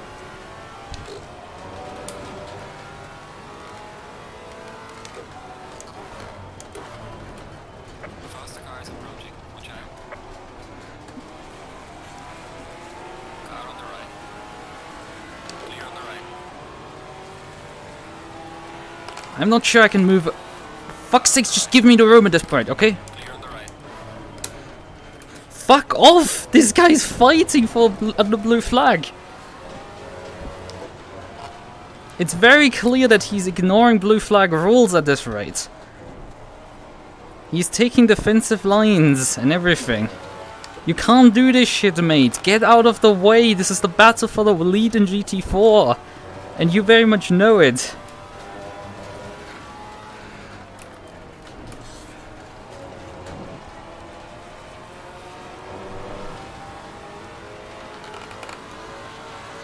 I'm gonna be finally able to pass the fucker. Car on the left. Clear on the left. Oh, finally he relents. We now have Saphire decisively in our gearbox here up the hill. Because of this fucker. I mean, he held Saphire up, but now I have to battle Saphire up the hill here. Yeah. And there's a GT3 coming as well. Faster car coming up behind you. That helped me a bit. I know, the quicker drive, I just need to stay ahead.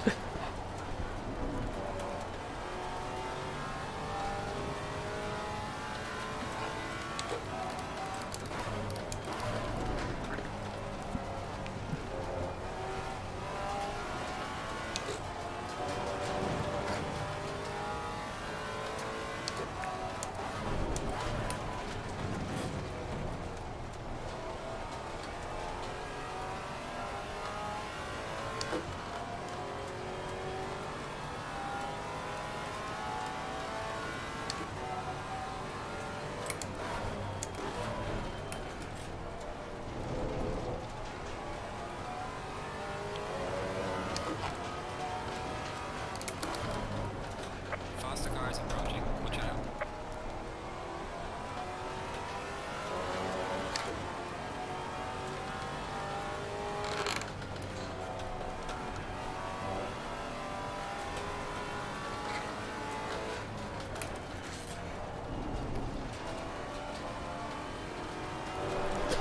Yeah, what's the current?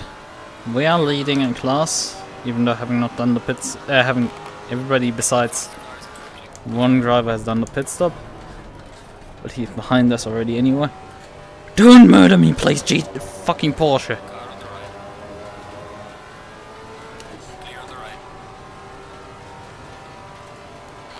Faster car coming up behind. Watch out.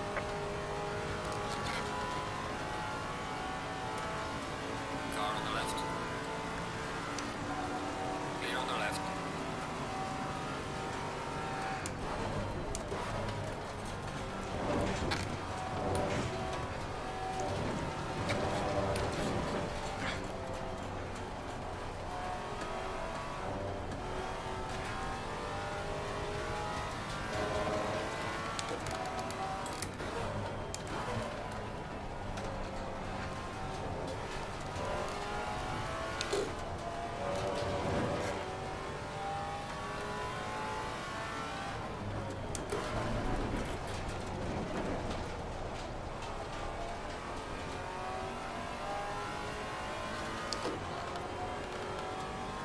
Faster car is approaching. Watch out.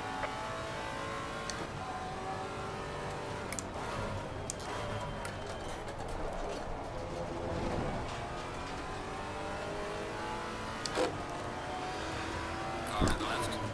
Clear on the left. In the end, this has to work out perfectly for us. Saphire lost some 3 seconds or so in the pit stop, which allowed us to cycle out Faster car. just in front of him. Despite the efforts of Tiger to stop me, he wasn't successful. He probably held Saphire up as well beforehand. Car on the right. Clear on the right. Ooh. Car on the right. Clear on Pretty sure I didn't touch him, but Faster car approaching. he was going already before I touched him. But man, that is just... Why the fuck do you need to... Yeah, start killing yourself in front of me. Come on. Come on, Beamer. Flag. Be careful there. Could you just not hug me, please? Oh, there's a dead Audi again. Seems to be all dying now. Yeah, I know what... I mean, he spun because he hit the curb. It's pretty clear. It's just... not sure if I touched him.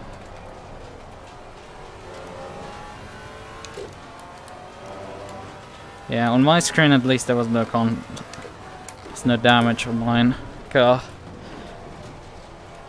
Look, the thing is, I can't trust these stewards 100% that they see that shit.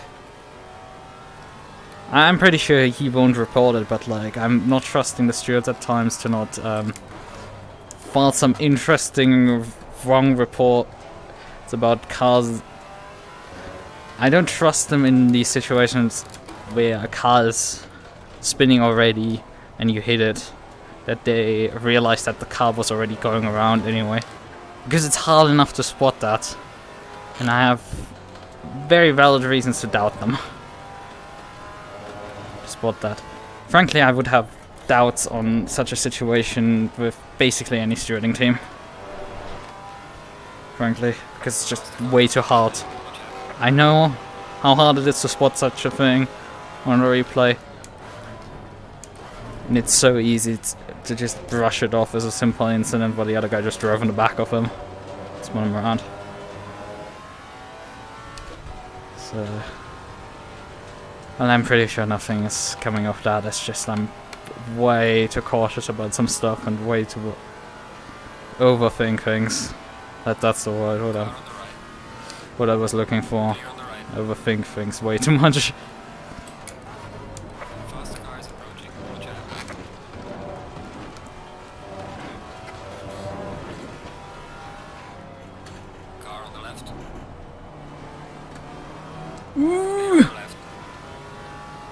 I need the corner, please. If you're going around the outside of someone, you can't just go for the late apex. They're probably still on the apex there. Okay, Blumen is about 5 seconds behind us.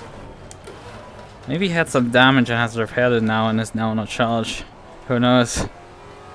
Right now our lap pace is not particularly impressive. After all the carnage so far. Well, pulling away from Saphire, but Lumen could threaten the 1-2 of the Maseratis here.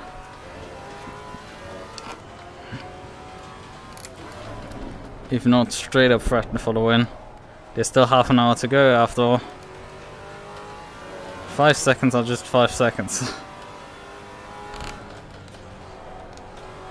Although he did fall off at the end of the last stint, he was definitely not slow. And there's another Janessa.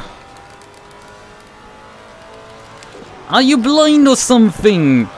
Do you need prescription glasses or something? Come on, guys. You may need to see the doctor.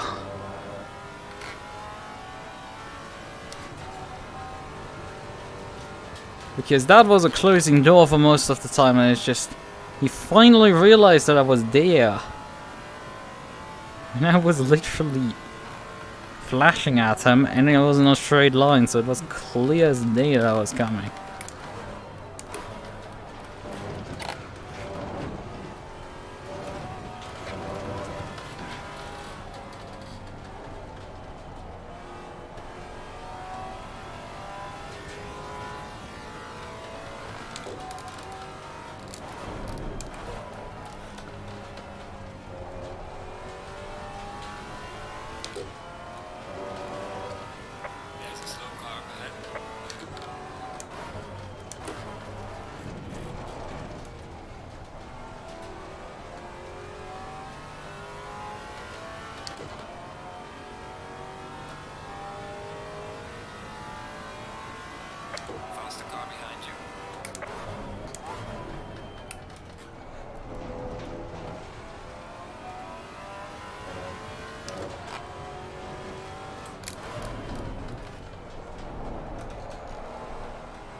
think we have we have Lumen under control, it seems, but Malphite might fall to him. But dropped down to 5 seconds behind us. He's struggling with pace. Lumen might take advantage of that.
Yeah, I think that's racing again.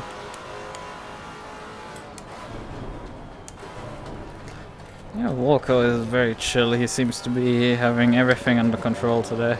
Car on the right. Clear on the right. Could have totally tried to dive there, but it's just not necessary for him.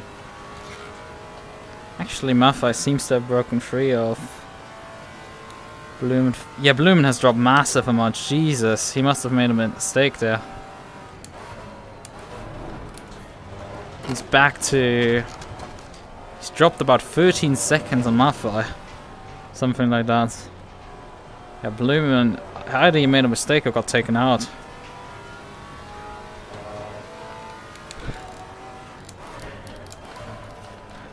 This is the problem for these guys. Like, I have 6 hours of straight driving experience on the circuit.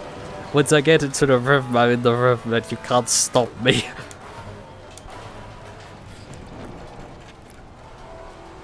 This is always the case. I wouldn't say I have terrible quality pace, because my race pace isn't much faster, but the problem is...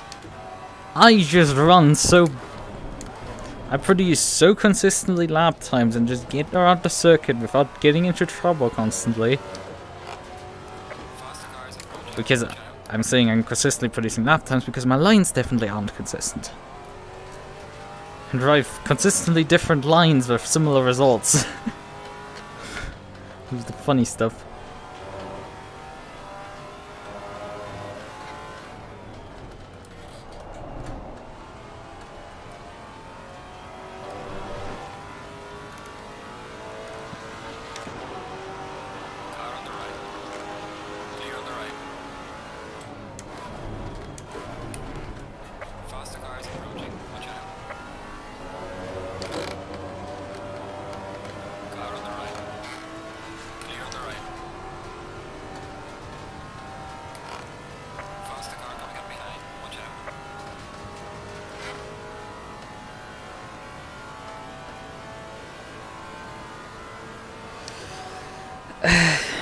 Yeah, I mean, as I say, I'm not consistent in my lines, so actually really fast guys go significantly quicker due to this, because they can string a perfect lap together, and they can especially do that also consistently, but I can string reasonably fast laps in any condition consistently together.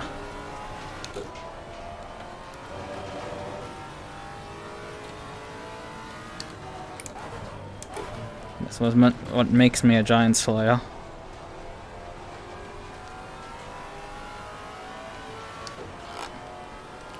Because the condition can change, everything can become different, and I can still produce my laps.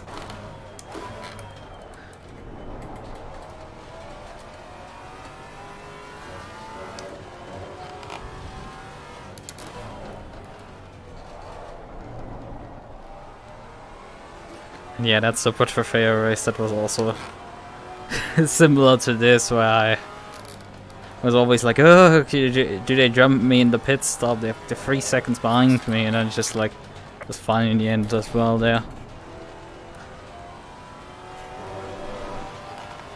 I didn't expect prior to...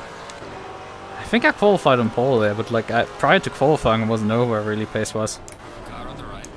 Clear on the right. But then that car just snapped into place and everything worked. But oh man, it's really like odd that like nothing can match me at this point. I don't remember that race too fondly, the Camaro GT4 race.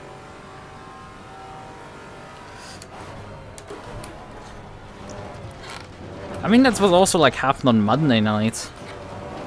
I mean, I've had the VOD up, or just put the VOD back up because it was down for reasons. But in that race, like in qualifying, I was 7/10 or so off pole position. And in the race, the two pole sitters made a mistake. Like the pole sitter and P2 messed up at the start, which allowed me to cycle into the lead. And while one of them got back to me and chased me till the end of the race, I was still... chased me to the end of the race. As it, like he was over half a second to a second faster than me, and it was a 20-minute race and he was about 5 seconds behind me at 17 minutes to go, so... And I made him basically sweat for every 10th he took out of me. Despite that he would just take... Ooh. Despite that he could just, like, up to a second take out of me in a lap.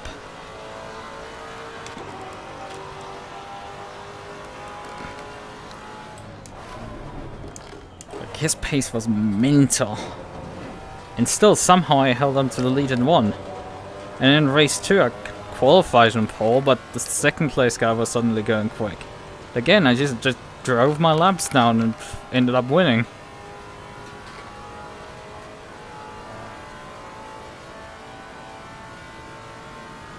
They had stupidly quick times at times, but like I just kept putting down my laps and ended up winning in the end. Sure, they put me under pressure and some of the laps were slowed down because they had to follow me, but so they couldn't get by me, and it was MX-5, so it's not like you can't pass with them.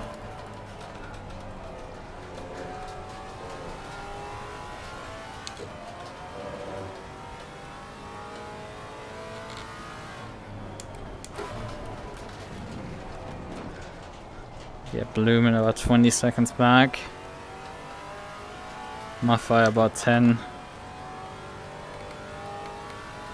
I mean, it's also not too surprising that these gaps are developing themselves, because in Stint 1 we also drove away from them nearly 15 seconds for Saphire. Although here it is more like still going a bit quicker than Stint 1, and I think I'm driving a bit slower than Stint 1. I think our fastest lap was in Stint 1, and really it should be more like this stint is faster than the other one, but whatever. Things be like that.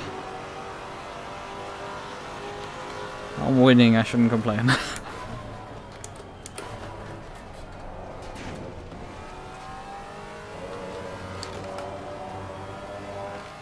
KG is out of the race, it seems, because I just saw him actually park in the pit lane. The lapped car in the pit lane, or maybe he had to, like, might still be running, but like way down. So it seems this is just not the week for the Alpines at all. Although I don't think this is gonna change much in the final outcome. I think there are 2 or 3 rounds to go at this point. I think 2. after this race. And I'm woefully off the lead there in the championship. Had 2 very mediocre races at Silverstone and then at Brands.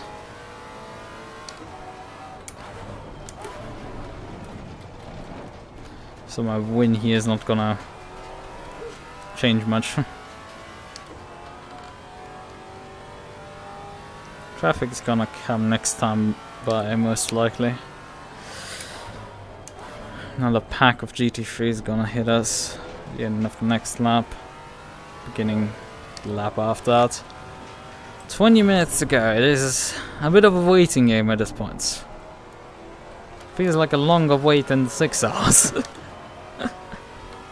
Probably because in some ways there's more pressure here. In some ways there's less, because I don't have a 488 Ferrari that wants to eat me or something. Yeah, KT is still in the pits there, P32. That guy's probably seriously out of it. Well, we have another Ginetta to do lap.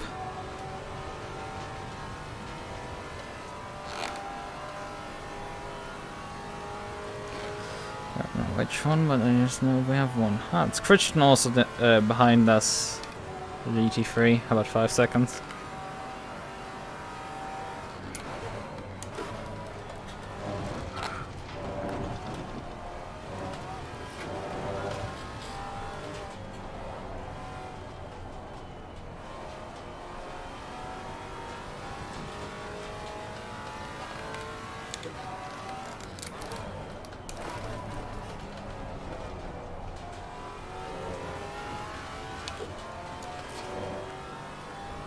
Why is my indicator not working? Faster cars approaching. It's a bit annoying.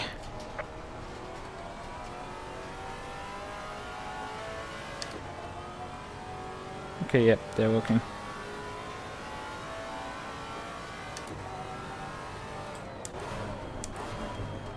Car on the right. Clear on the right.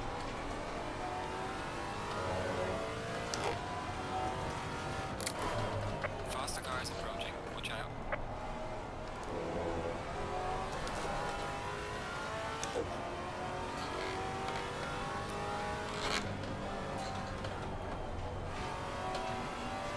No, I just need to survive. And here's the guy who got caught up with the Car on the right. Tiger, Martha and me mess.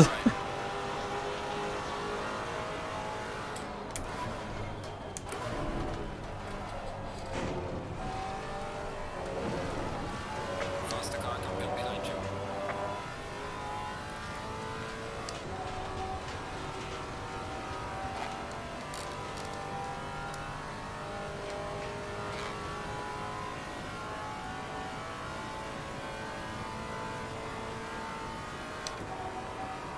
Yep, I'm saying you.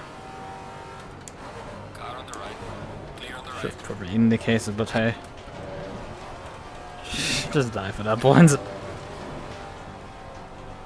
I'm dropping a bit of time to modify, but I mean there's still a decent amount of time left, but it's not like Faster car coming up behind you.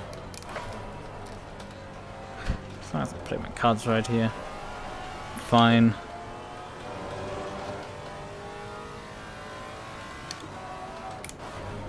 Also all those murdered advertisement boards.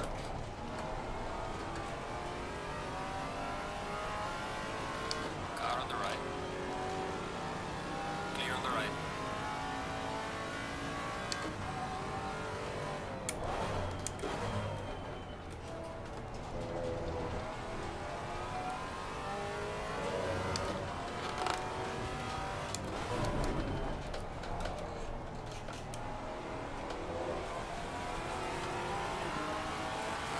Car on the right. Clear on the right. On the right.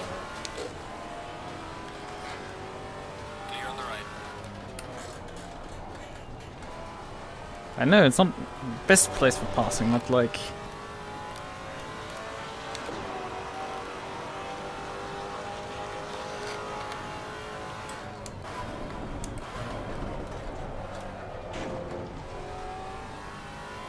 Still, you shouldn't put up too much of a fight as a GT4 back marker.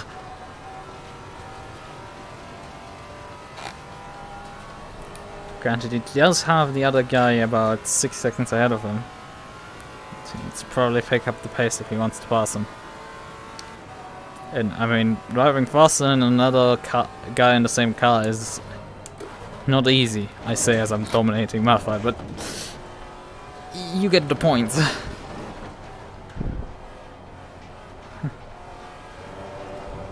And anything that isn't the Maserati is of high difficulty. Because Muffa is definitely on a similar skill level than me. And I would assume that is also the case with the two Ginetta drivers. Relative to each other.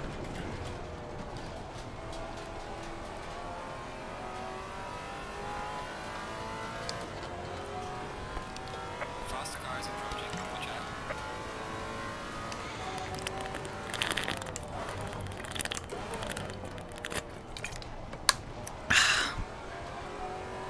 Went first nearly for a bit, so knew that sip there.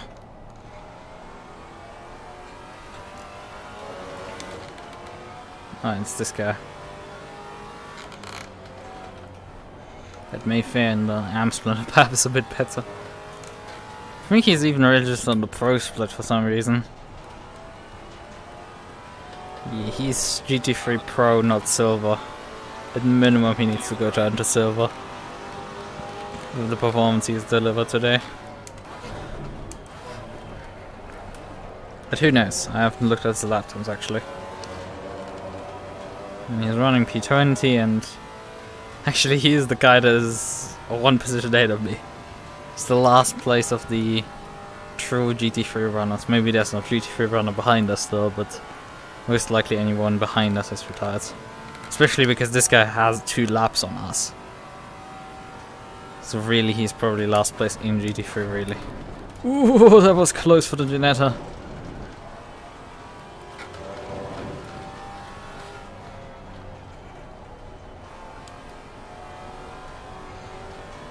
Faster car coming up behind you.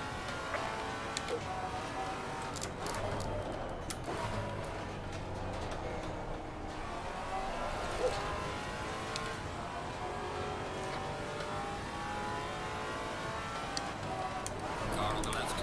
And that's more like it. Thank you very much.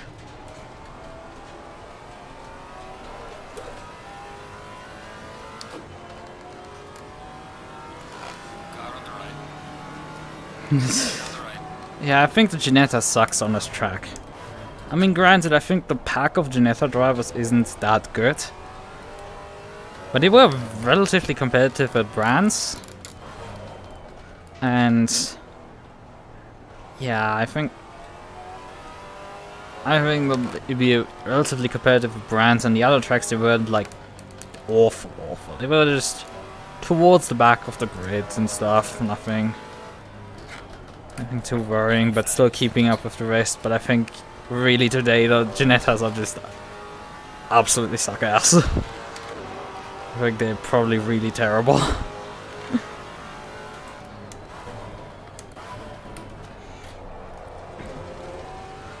I mean, I didn't check how fast we are traveling on the straight because the Ginetta, I think, tops out at 255?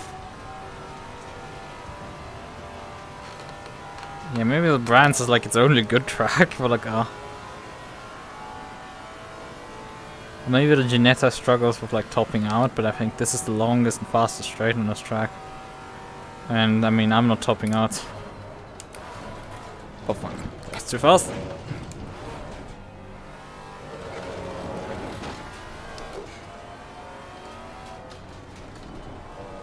I'm not saying it's a terrible car, it's just it seems that I think in general the car is not that good POP wise, and Faster car coming up behind. it especially sucks the POP apparently for it on this track. Well, the Maserati absolutely curb stomps anything that has a pulse on the circuit.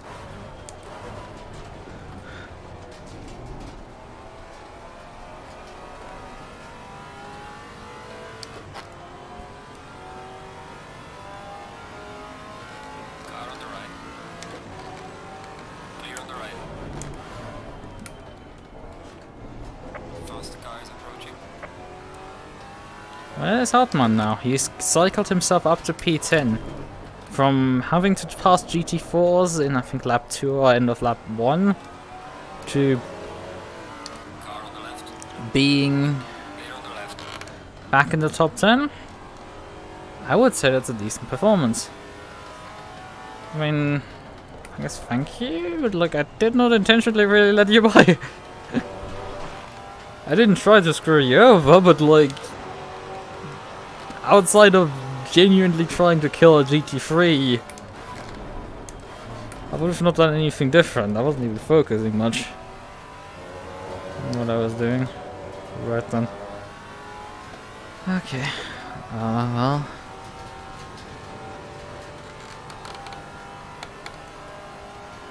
A few GT3s around.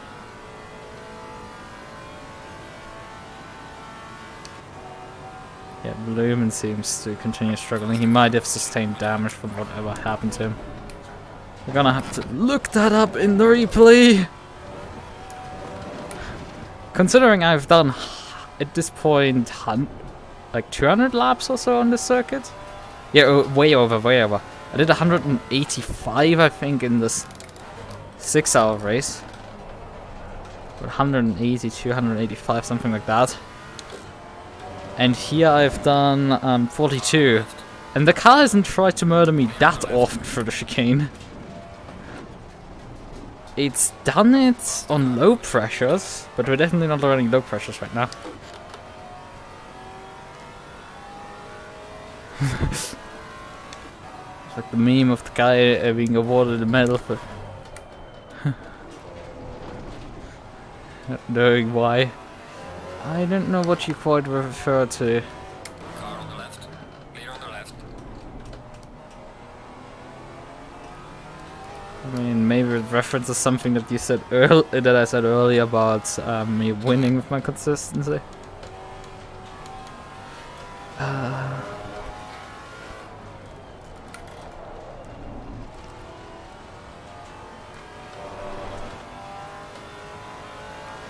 Yeah, I mean, Ginetta being... Because we were talking about the Ginetta being slow.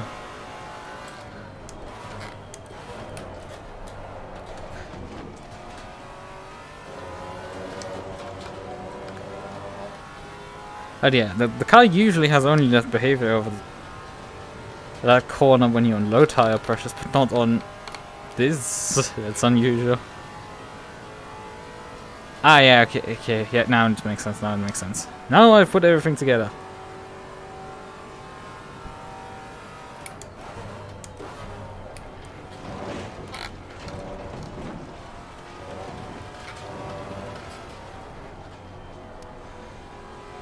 Faster car coming up behind. Watch out.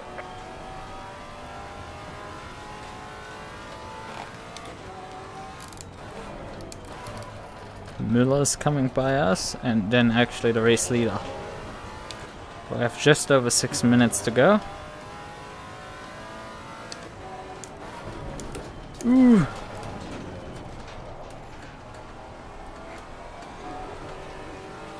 Didn't want to be hit by GT3 there. Thank you very much.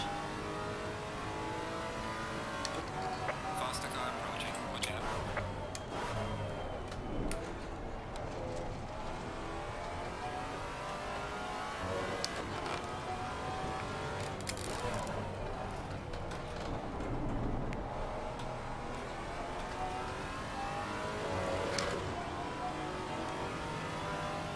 Okay, he's just not gonna gamble shit here. He has a massive gap to the next car behind.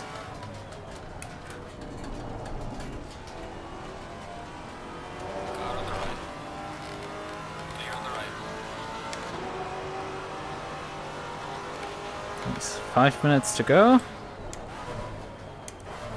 Leaders in front of me just crossed the line. I think it's probably 4 laps. I think it's just about 4 laps to go. Okay, he's fast enough to do 3 laps in this time. Yeah, for sure. I'm not that sure. Gonna be tight. About 145 per lap. Assume it's 145. It means it's 330 for 2 laps.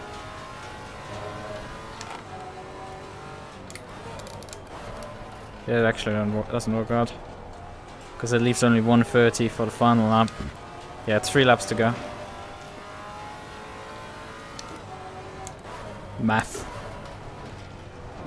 There must be some GT3 retires because we're closing massively in on someone in front. Yep. We have been able to maintain the lead just about through the pit stop. Despite serving the penalty, we just about maintained the lead. And we're about 13 seconds in front of P2. The McLaren has gotten ratioed and fell off. I don't quite know how. And my fellow Maserati driver isn't quite fast enough to keep up with me. Also, we just got a position on our dead GT3, apparently. Or something like that.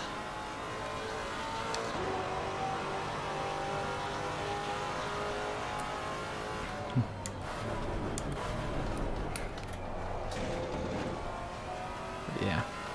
With 2 laps to go, we are leading.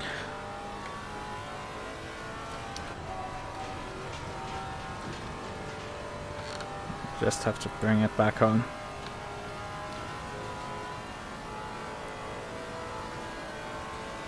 Glen has done a fairly successful track for me in GT4.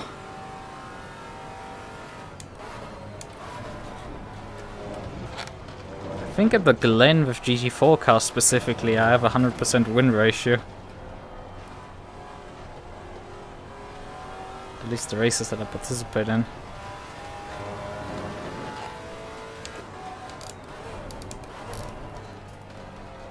Because I won the release, fresh release Watkins Glen race here with SRXP about 1.5 months ago or something. I've won in the race pal 6 hours, and this here would present the 3rd one. It's 3 out of 3. Granted, I have run this track with GT3 cars and have not been as successful.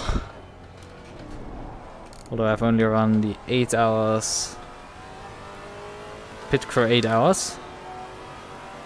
5%. So actually, even the game calls it that the leader's in the final lap. Car on the left, clear on the left. And that's, by the way, P2. So that's why the leader's very chill. He doesn't have to fight really P3. Car on the right. Clear on the right. Yeah. I don't think I've participated in any other Watkins Glen races outside of those. I guess that's been the... I mean, yeah, enough. It's an 8 hour and 2 sprint races. I mean, I've had enough Watkins Glen for now, I would say.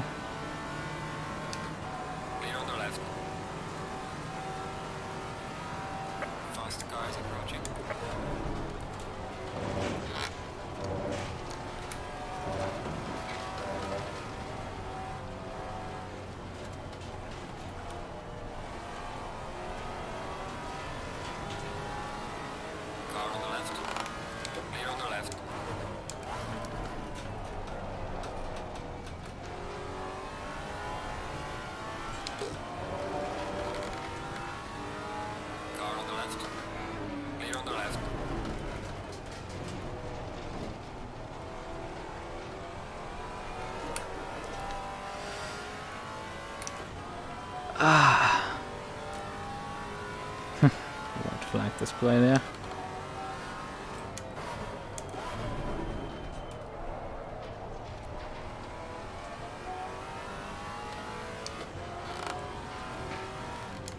Radeon has finished the race. Yep, there's a checkered flag out. There's some fireworks.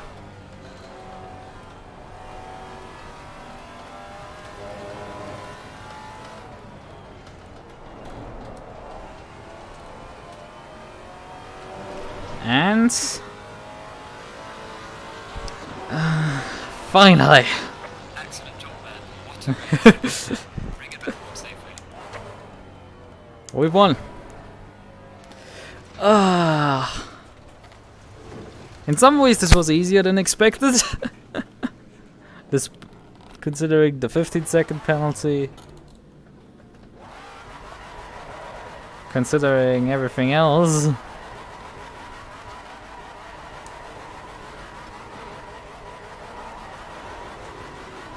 And we have also a 1-2 finish for the Tire Mafia.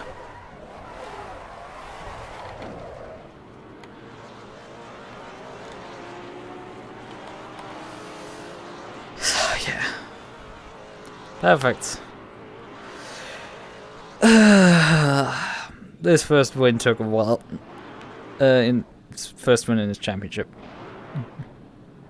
We could have won in Silverstone at least, but actually I think it's the first time on the podium. No, I finished on the podium before.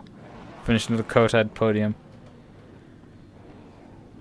But outside of that, yeah. This car has automatic clutch deployment, I just noticed. Because I mean, if I take the foot off the clutch, the car drops a few RPM and stays in gear. Yeah, you can stop the car without using the clutch. That is highly interesting. Can you start it actually like in Porsche on first gear without... Oh, you can! Because I noticed that with the 6 hours where I stalled the car once.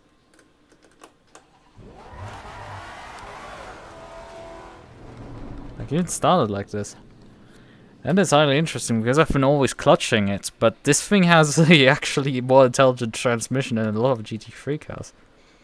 Or do I have accidentally like anti-clutch or something? Anti-stall enable or something. Yeah, gearbox, manual, clutch, manual, yep.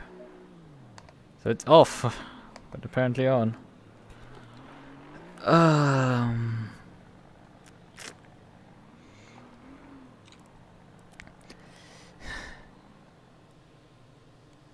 It has a when I want to work auto clutch. Alright then. I mean, it's not as smooth to pull off as with the Porsche, because the Porsche is just like you press the start on throttle and the thing just rolls smoothly away. No, this thing will spit and wheel spin like crazy. And the replay goes back to like about lap 8 or so.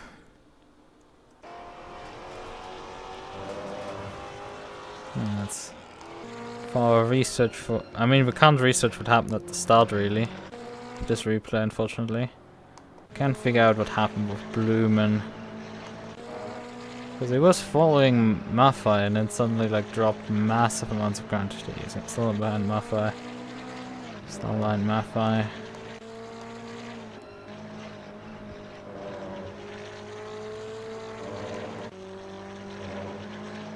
I think here something happened.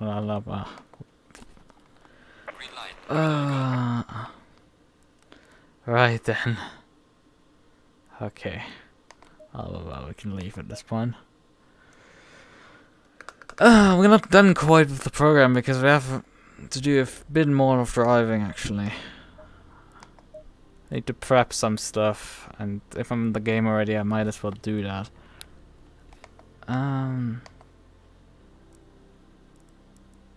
Watkins Glen International, let's see this replay, yeah? The autosaved replay. That's about the same time as I open the replay up. So we still won't see the race start, but Still better than nothing. Still following. Something must happen here on this lap. Ah! I hate that. It does that to me.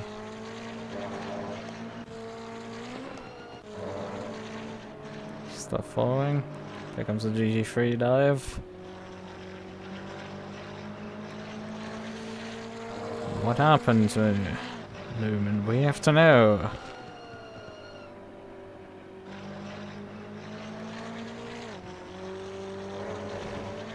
Oh, ouch. And he was just... Oh! That's why he dropped so much time. Yeah, the curbing on... The Maserati, like, I've bounced a few times over that curb, especially in the 6 hour, but... I think he was spinning when he hit it over the curb here already. So unfortunately that was just his car gone at that point. Yeah, because I've straight lined over the end of this curbing. He had a way wider arc effectively. Like his peak outside was way earlier. And then he tried to correct the car back in. While mine usually arced longer and further over to the exit curbing there. When I was that wide out. And unfortunately he lost it here. Not sure he could have perhaps saved the car if he applied the brakes, because I'm not sure he actually used the brakes here. I can't have a UI, so I can't tell. But I mean, we can just check the brake lights, I guess. Okay, yeah. Yeah, he does apply the brakes, so... Yeah, he does apply brakes. It's just... How does this look actually from these guys that came by him? Actually look from this guy.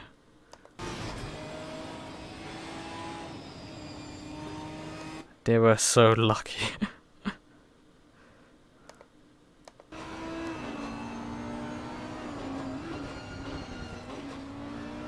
Jesus, that was luck. But yeah, that explains why he dropped off completely. Right, we want to find out what happened with Maffa on his pit cycle.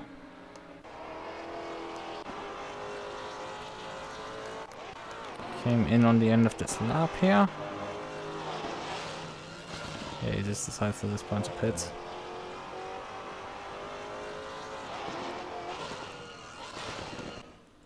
That's speedy into pit. Whoa. Like, he was lucky to not get a speeding penalty there. I was cutting it close. And he must have then missed his mark in the pit lane.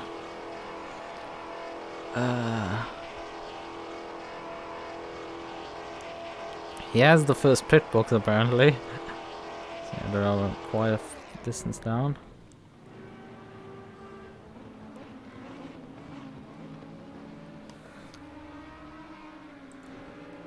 I have a feeling he didn't get the engine shut off immediately.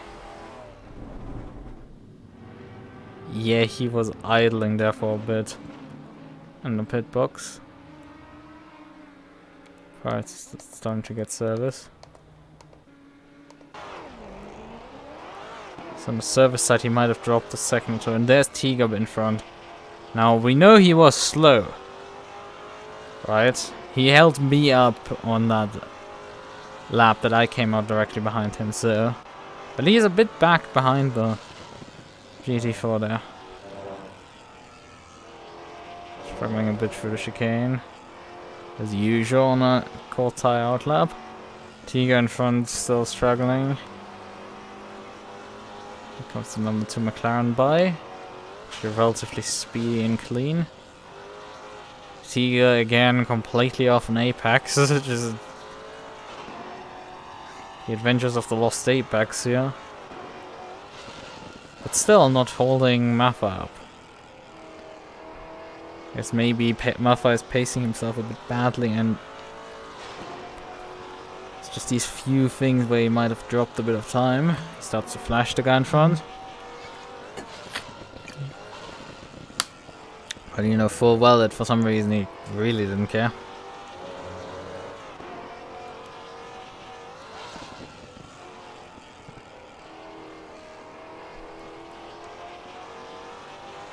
having a Janetta doesn't look particularly easy.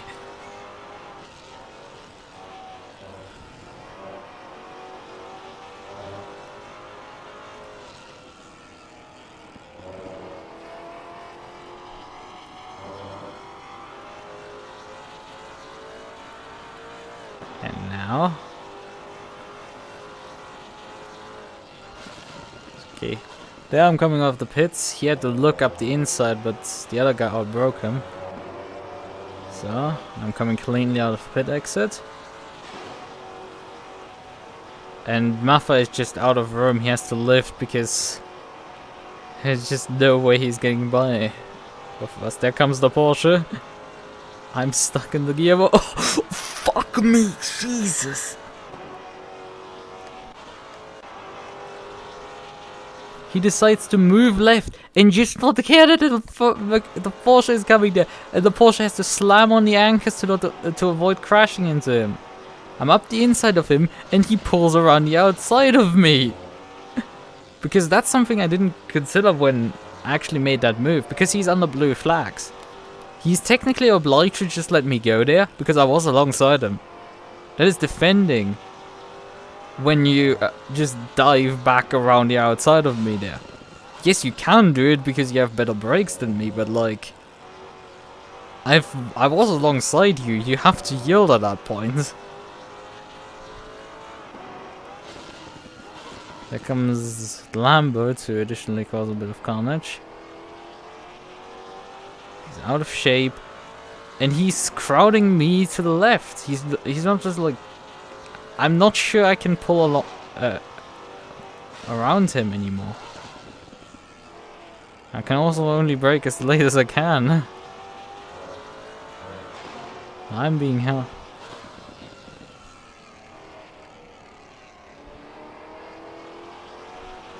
You mean because the Porsche can brake harder than those two cars?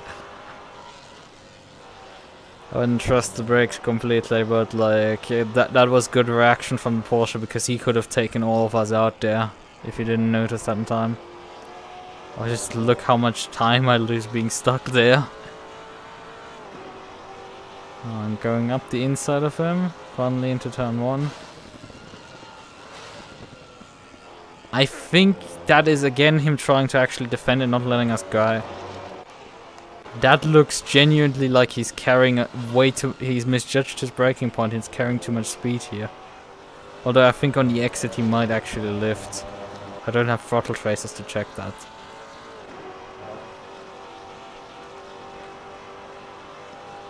And here again we have fortune of a GT3 actually coming by. And changing the tide of the battle again. Yeah, Porsche is coming. He lifts off because he doesn't want to get into the mess of GT3. I do as well. So effectively no switch in positions, but he didn't have a chance to make an attack on me, but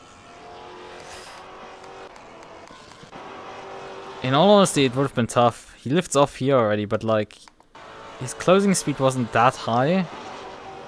He had a bit of closing speed, but I'm hugging the inside. He's not gonna make really a move around the outside stick.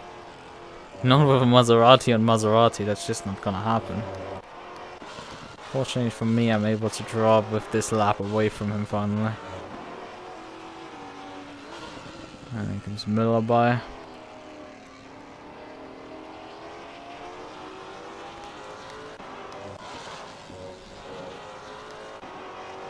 Right.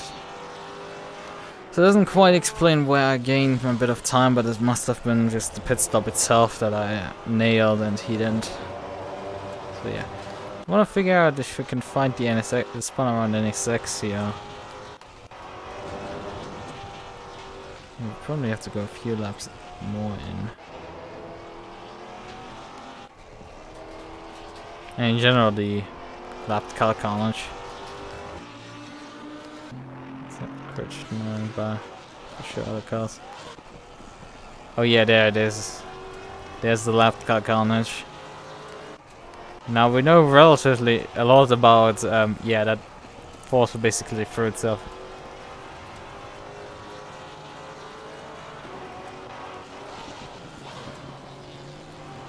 Most laps you make an L-line manage to stick to it, but he balances on entry and exit.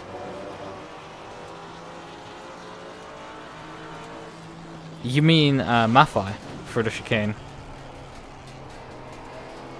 Maffei doesn't bounce as much for the chicane. Bounces more. Yeah, I mean, could be the setup. I mean, I'm... Woo!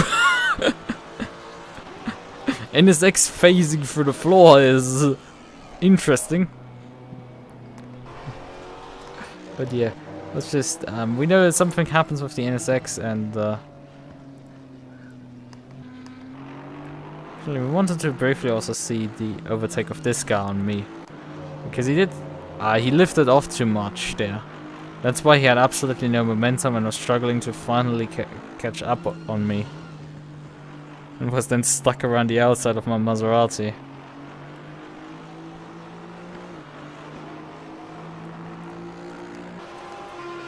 And then the face-shifting NSX is coming by as well. He's just going... Whoop. Also, it could very much be the replay what is playing up here. The replay could be not quite accurate on the bounce for there. But yeah, I mean, I have so many laps for that chicane that it's very easy with the car, I can tell that. The Maserati is always good on the curb, so it goes good for that chicane. You can go very consistently. Yeah, dude. So now, what happens into turn 1? Because we know there was an NSX off and there was a Aston off. So what the hell happens here?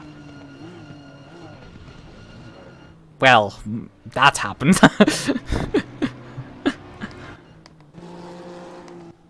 So I guess he slams on the brakes, realizes that he's gonna hit the Audi. Because he was way too close to the Audi, he should have short distance. And because he turns, he loses the back end completely and shoots across the grass and just torpedoes the Aston. There are too many colors with A. Getting killed tongue twister. So now it takes a few laps for him to catch back up. He's probably got a bit of damage. He's waits behind me, passes me. Everything is hunky-dory. He gets through this corner fine.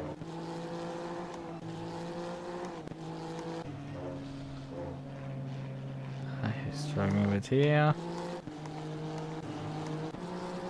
He gets passed here by a BMW.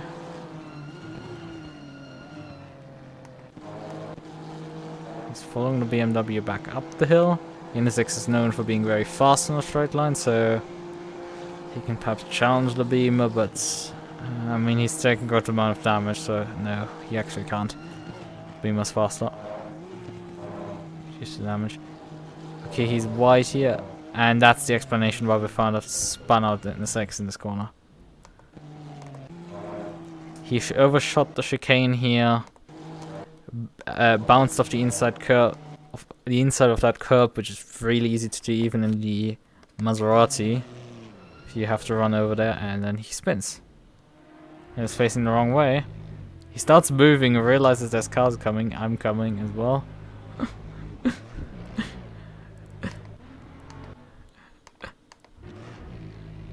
Okay, these guys, they avoid it, but like you see that faint twitch in my inputs. I was just like, wait a second, there's something not quite right. Excuse me, what the fuck just happened? Can I have my controls back, please? Yeah, I slightly opened my steering as I didn't realize, wait a second, there's something standing there in the middle of the road.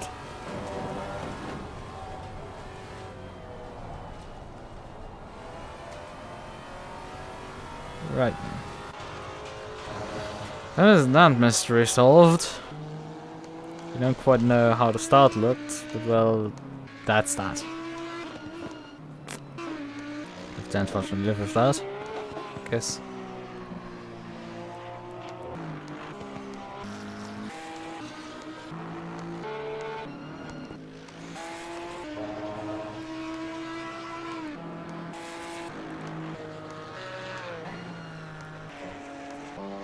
Actually, we can find out what happened to Krejci.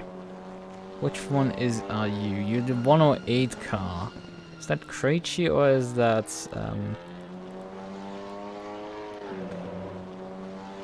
No, that's Iversen is the 14, so the 108 is actually Krejci. So this is him. So what happens to him is he's following his teammates here. Man, this is a traffic jam and a half. Oh, that's just asking for a record up one. I don't know what the order is at this point, if they are fighting for position or anything.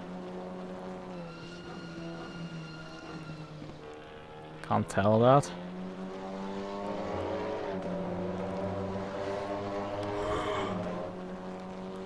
They are here mixing up with a bit laggy Audi here.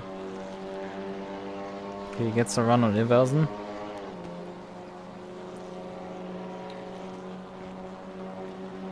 Here comes the Porsche by. Ouch, ouch. And he decides to retire, I guess, after that.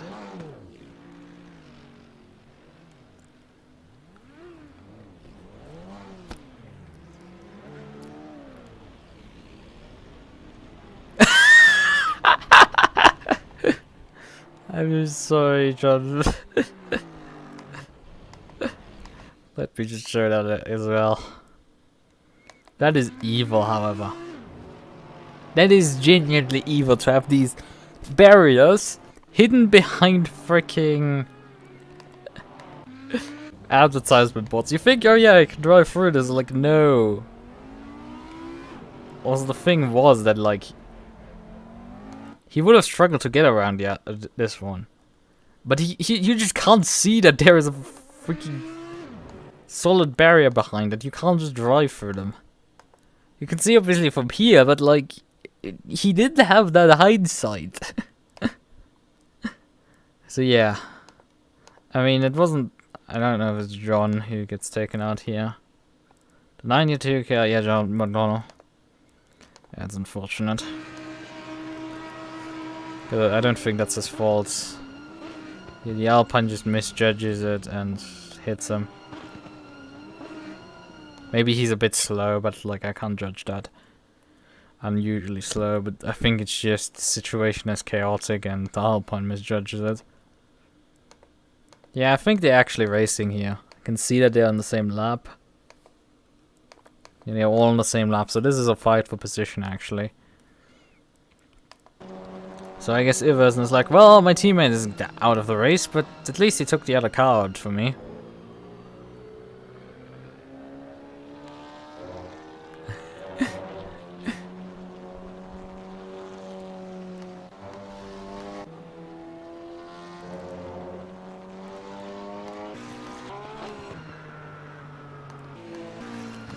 Yeah.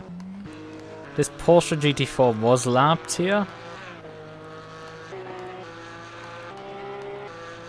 Both of them actually, they're lapped down to this one as well. This one was lead lap, so... And we know this is Bloom actually in this situation here. Here's Maffei, and here's me. So they were like, not that far back. Okay, I'm saying that, they're about, what, 30 seconds at that point back. Iversen about 30 seconds. I mean, we can look at the results. Iversen did finish the race after all. So yeah, I mean, he's got more than 30 seconds behind. Because 11 seconds is... oh, I got an extra lap over Maffei, actually. So yeah, Maffei finishes... is at least scored here on my results here. On a different lap than me, which is a bit weird, because he should be on the same lap. Whatever, my replay I think cuts off as soon as I finish, so that's why. I think that's the problem here. So we have the last sector split in that case. But, yeah, Iversen is 27 seconds behind Supanki in the Porsche. And then he is 38 seconds behind Blumen, and Blumen is 11 seconds behind Maffei, and we know Maffei is about 15 seconds behind me. So it's nearly a lap at the end of the race for the Alpine here. And we can look and put them around the start finish here. Figure out where I am is okay. Let's just dump.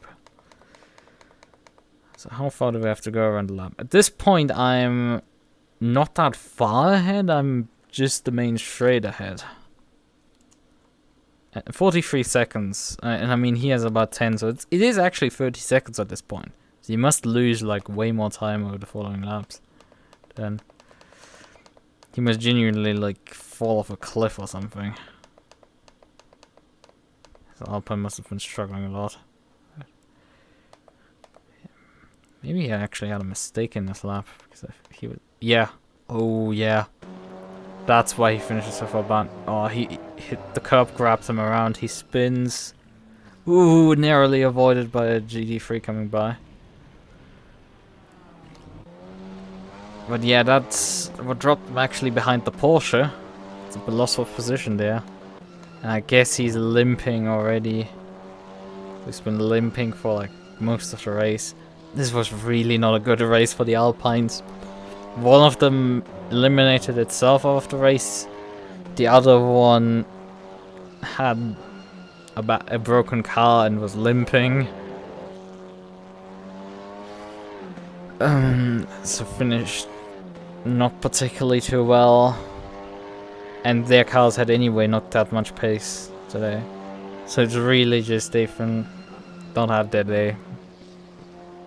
I mean, we need days like that because the tire mafia has been like freaking Ferrari, and we need some days. We've been performing about as well as Ferrari. Okay, we've not been because we've had days where our car was shit. But we've definitely also had days where the drivers haven't been delivering on the pace quite as well as we should. Right. In the Alpine is pain, okay. We have a few things to do, and that is... I need to bring a Mercedes to Monza. Need to do a few laps there, quali pace or something. Screenshot it. Actually, that's difficult because I drive in VR. Right, but I can just... Big brain moment, I can just, you know, switch into this, into VR headset capture and then take a screenshot of my stream. So that could be a solution to the problem, right? Okay then, 33 degrees track, 25 air. I think this stuff is... That's interesting. I mean, on one hand it's interesting, but it's odd, but like on the other hand it's like, well, the KTM is jacked up to stop it from absolutely smashing the field into the ground. And yeah, that there's that. Let's just take a bit of fuel out of the car. We don't need to drive with full fuel tanks. We'll keep brake pads too for now. And we shall... Green light, go, What to say? I'm turning my steering wheel. There's no turning in game.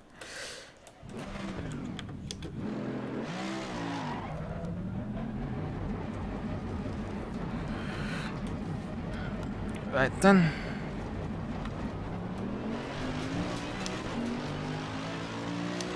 Let's see what we can do with the...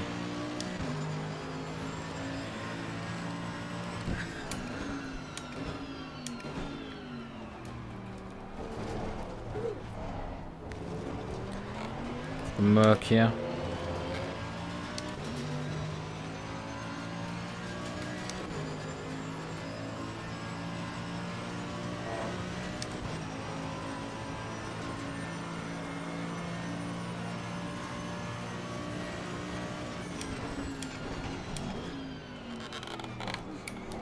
It does respond pretty well on the steering inputs. Give it that. Comes with a lot of rear wing on this. Coach Dave said. Like, we're coming with splitter all the way up. 6 rear wing. I mean, with that much wing, you can hunt birds or something.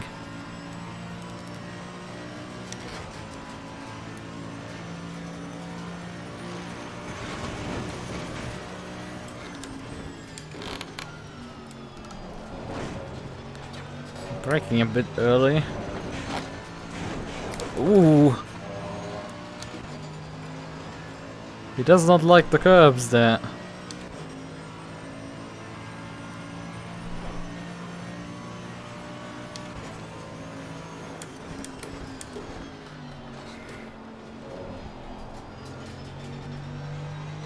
Definitely noticing that I can stop later.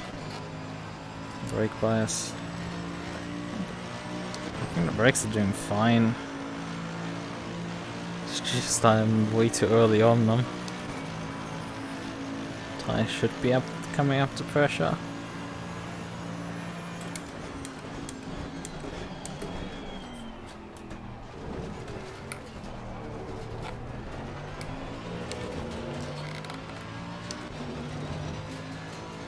Let's see, can we at least do a 150? Which I know is not much expecting from me, but hey. Wouldn't be surprised struggling to beat even that.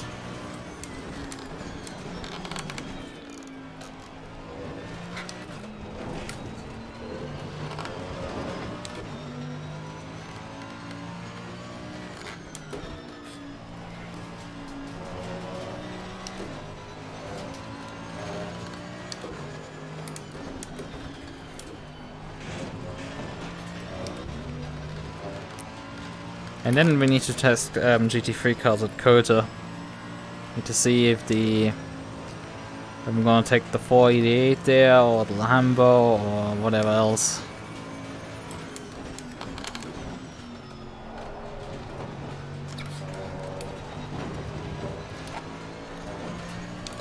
You probably want to avoid the curb there on the inside.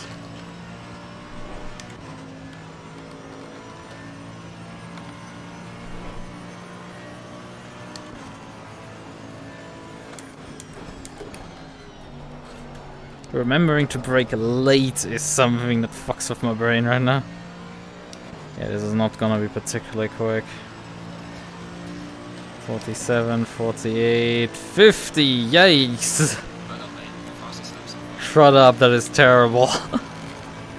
Anything that is not sub 49 is just like, nope. It's terrible.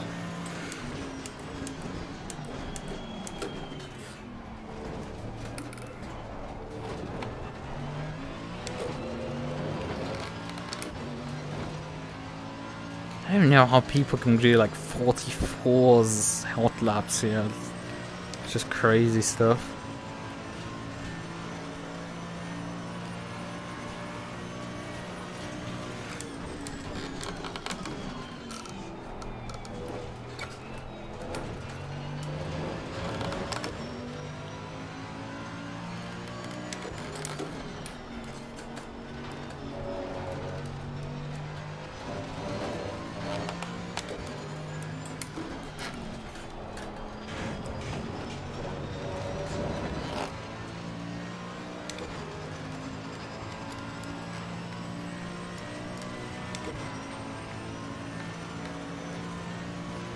I haven't. I've planned for a while to have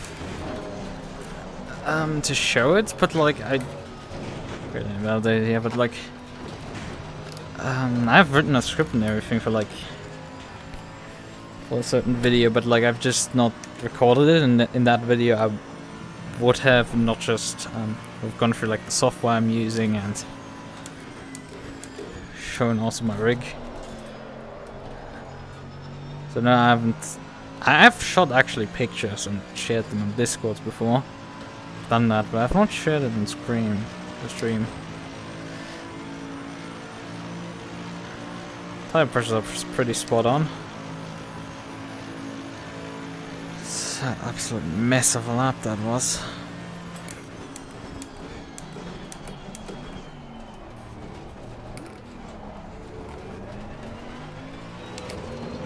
That's better. For turn 1, although the exit is still meh. Also, I've mentioned that I wanted to like do certain improvements on this rig because this is not as rigid as it probably should be. It could be, because there's certain structural decisions that really could be improved on it.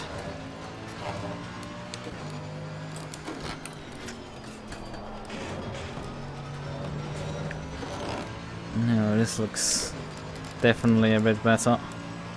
Starting to slowly build some pace here.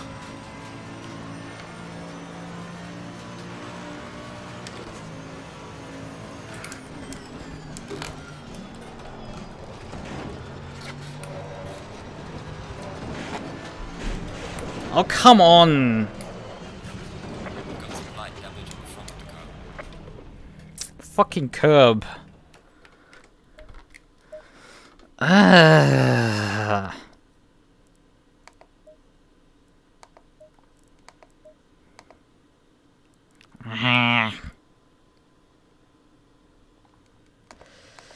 Yeah, it's a set. I've written the script. I've just never actually done. B-rolled. Started the editing process and the voiceover out in the night, so it's just stuck in limbo there. Definitely need to find. I've been always also thinking about like something I've been thinking about for a while, is like making a tutorial through the different mechanics of ACC. Just game mechanics of ACC, so talking about the assists. So for people who like are familiar perhaps with sim racing but aren't so familiar specifically with ACC, or just general beginners perhaps. So what strategy to run, what to look out for in terms of like setup, what buttons do you need, how to do the rankings, to get all the ranks up and everything.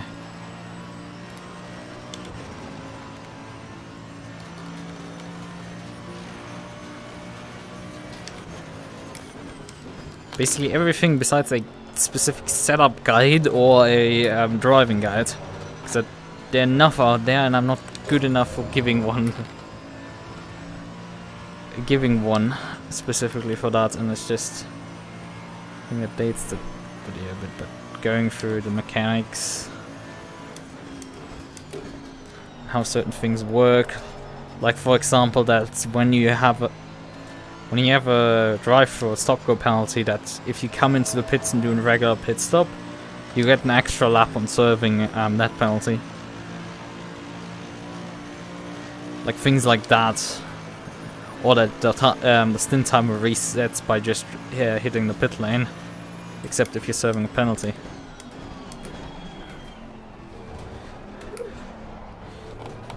Which perhaps not everybody knows.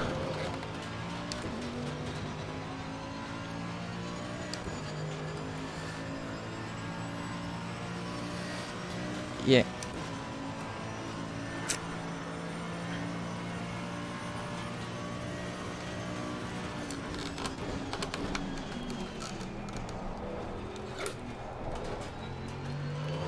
Because I mean the consideration has been there for something like this for a bit, due to, since I basically started with ACC, because I had certain things that I struggled in the beginning to get grips with.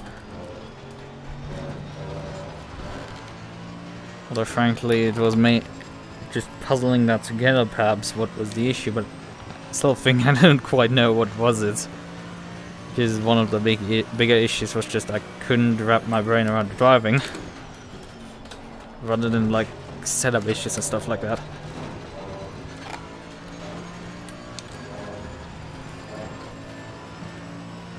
This was just generally me being not being able to control the car for some reason, and suddenly it clicked. And I was able to control it like I've done on every other sim.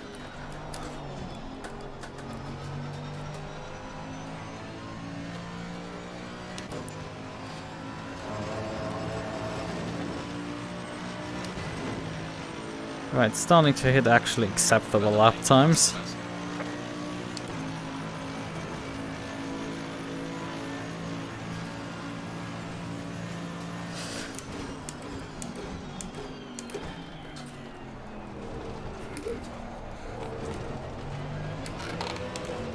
Not particularly good exit there. The big issue with that is like procrastination on them. Like I do a certain step of it and then just don't do it.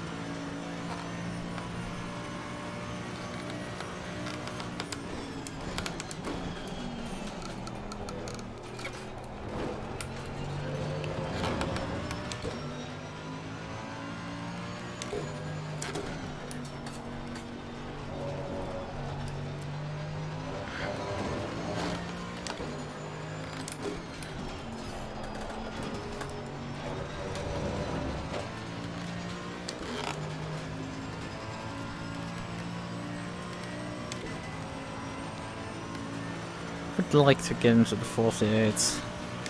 I mean, I could just take the fuel out of it and run a qualifying lap. Frankly. Oh, curb bounced me there. Unfortunate.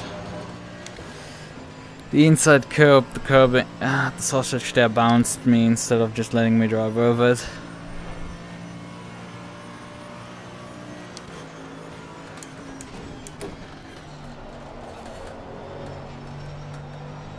Ooh. And I nearly hit the space program curb. And at F3 drivers, it still hurts to see that footage of the guy getting launched over that specific sausage curb. I don't think I've ever hit it in ACC. But the exit curb out of that section there in general is not particularly fun to hit.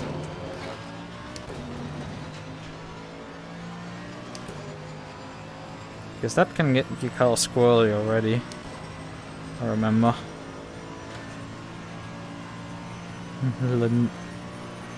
Is his name Lunge or... Oh no, too late on the brakes.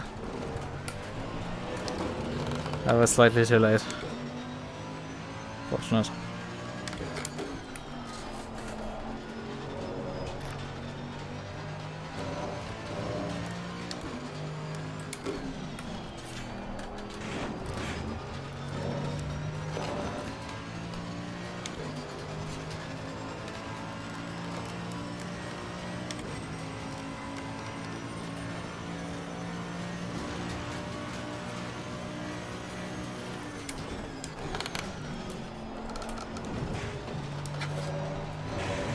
We've got some severe damage on the front. Yeah, I believe you on that one, Chief. Right. Let's just do the simple shortcut for getting my lap time that I want. Take most of the fuel out of the car and go and brake pad type 1.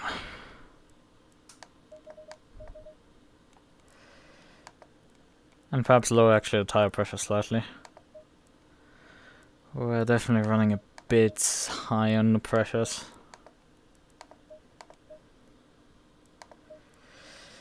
So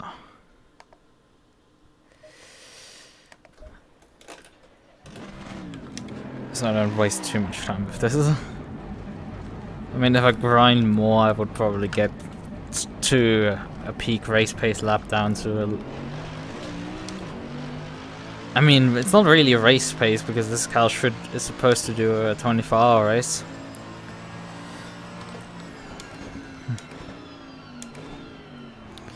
So it's not quite race pace, but hey, it is, I suppose, good enough.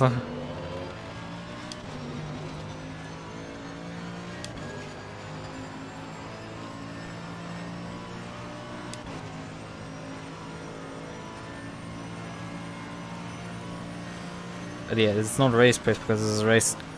As I said, the car is supposed to do a 24-hour race, so 60 liters isn't really race pace. But it's more like, yeah, sprint race pace.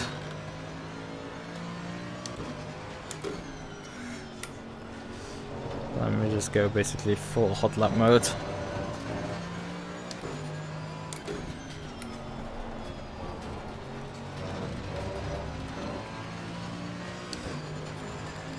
I mean, also not so full because still have things that I could take off the car effectively to make it really go fast. Go actually for a qualifying or even a hot lap setup, but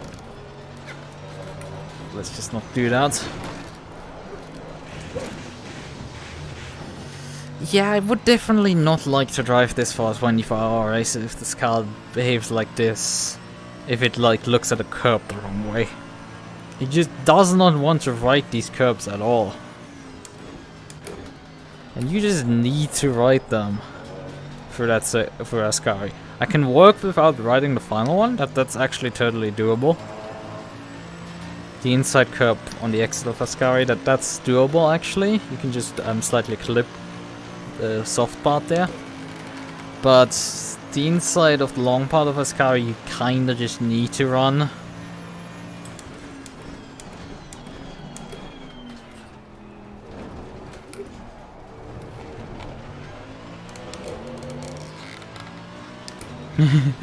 WSC AMG.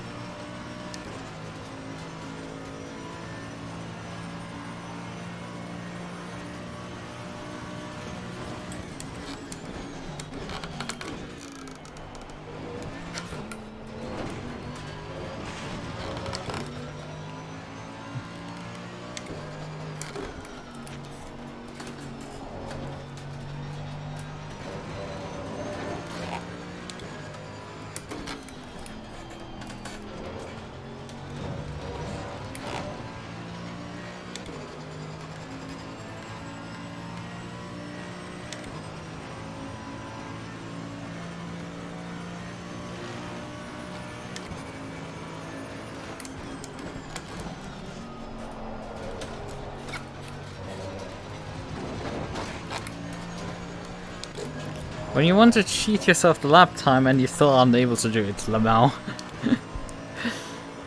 I'm only getting about 2/10 out of it instead of, you know, the amount that I kind of wanted.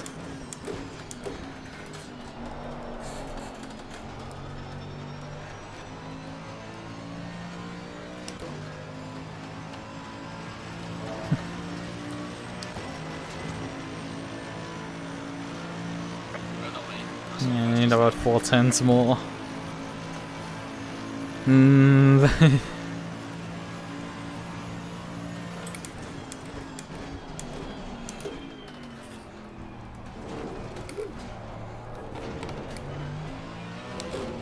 How the fuck did I lose mid-corner there? 10th.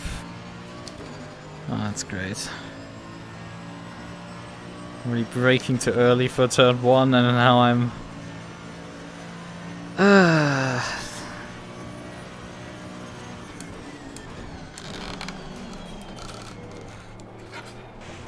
Ouch.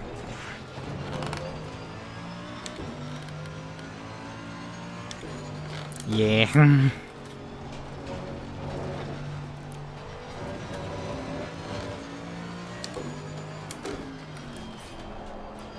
This is why I'm not enjoying hot lapping usually.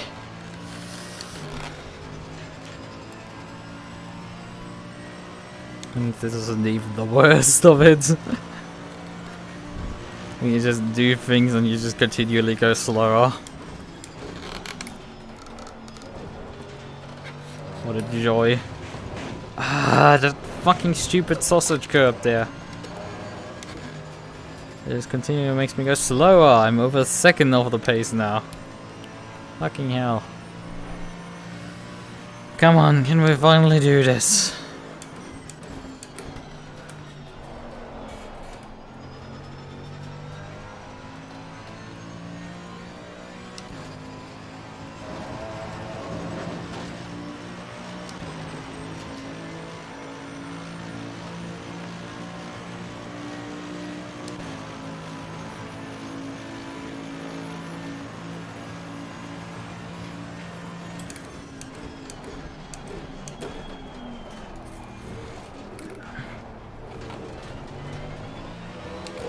Still terrible exit. Cost me a full 10th there. Up at least. Did your fast entry.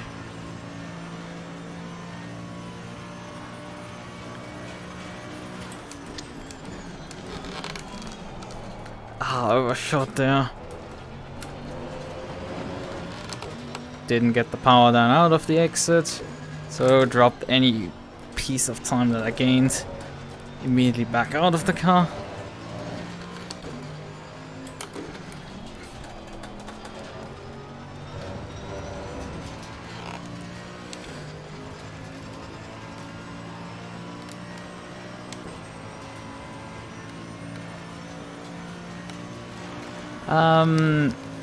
It's the RCI 24 hours of Monza, which is actually in the beginning of September.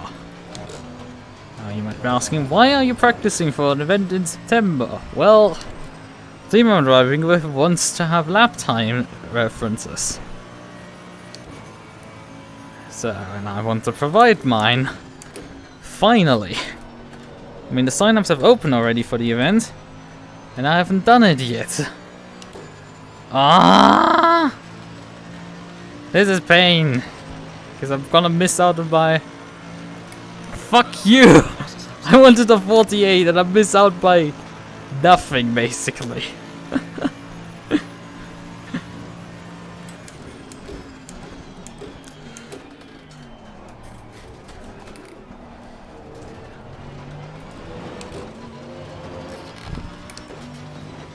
Yeah, and I want to put there a 48 in there.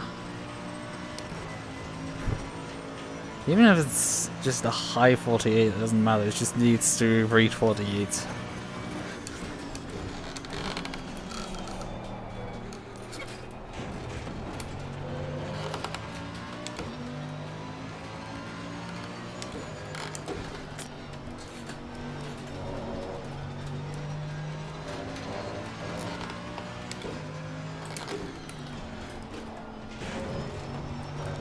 Curb down the inside.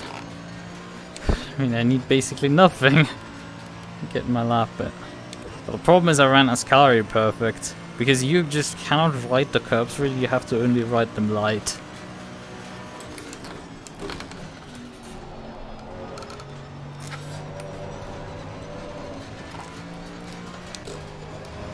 Ah, clip the gravel there. I mean, this is my final attempt here.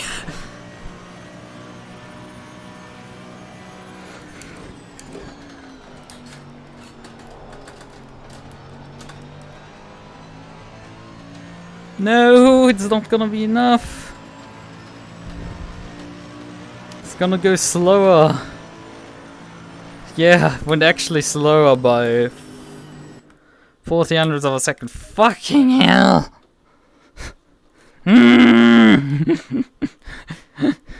49007 and then a 4905 for crying out loud.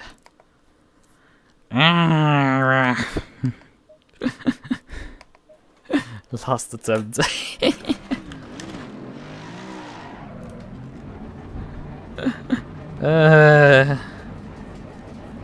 What we don't do for this.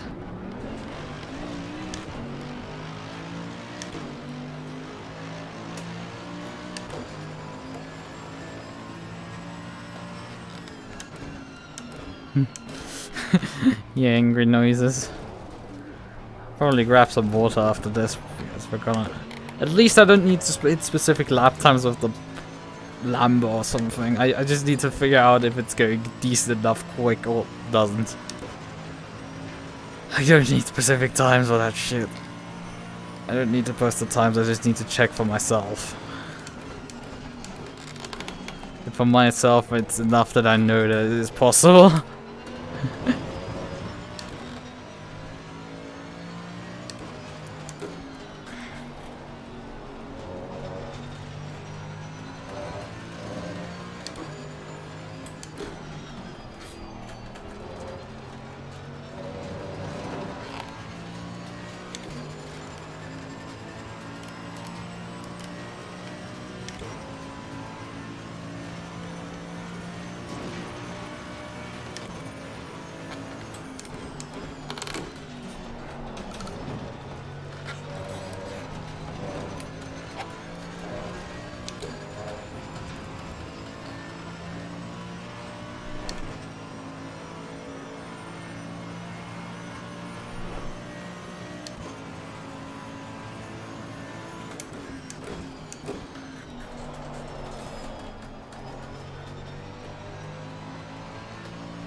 Dropped all the time on the exit there.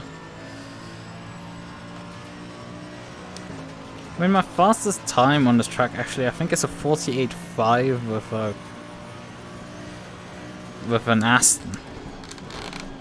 Which is funny because I only drove this Aston once. And only here. I just blew the chicane again.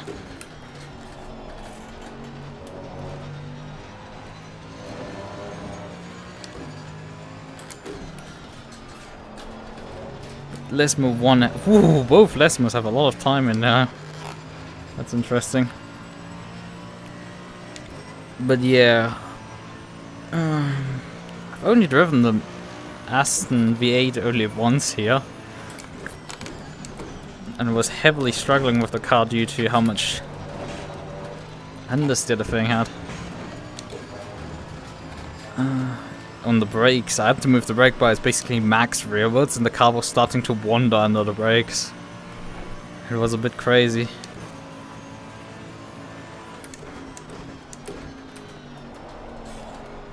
Didn't quite know how that race, don't quite remember how the race went. I drove also another race here at Monza in January using the Bentley, and that race didn't go particularly well. The Bentley was quick and I liked how it handled on the brakes, but it, I know that I wrecked. Get silence. It's like we entered Lichten, okay. Well, occasionally I just also run out of commentary. And sometimes I think.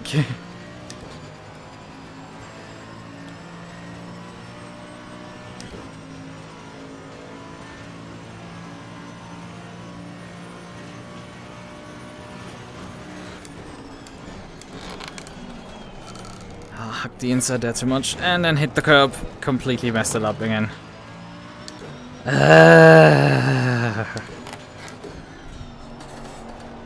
if I just get through that chicane, I can carry some more speed for both Lesmos.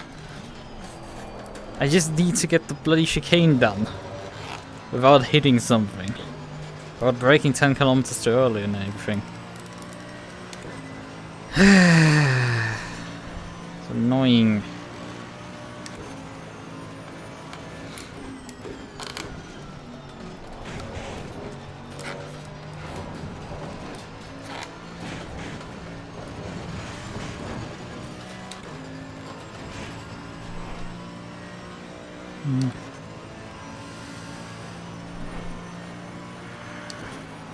Right.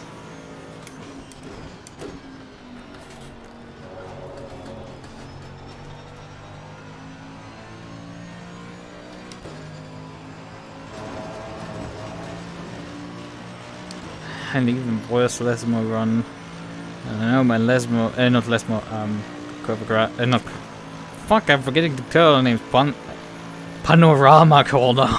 Okay. I don't know how I could mess up Parabolic here. That hard on a repeat. And then even its name. I have taken turn 1 better than that. Okay, it's not like I can pick and choose.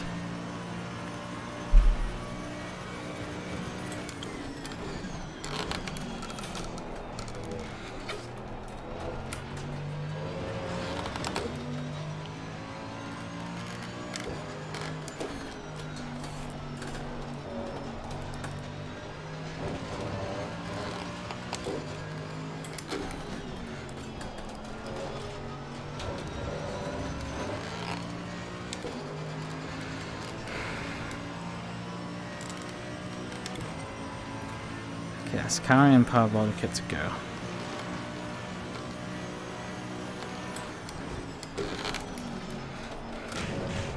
And then I mess up massively. No! God damn it! I brake too early, turned in too early, fucking messed the corner immediately up. Ah!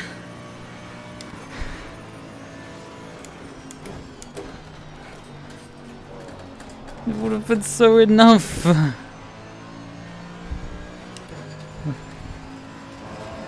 God damn it. And I'm back to the final lap. The stint. I'm out of fuel again.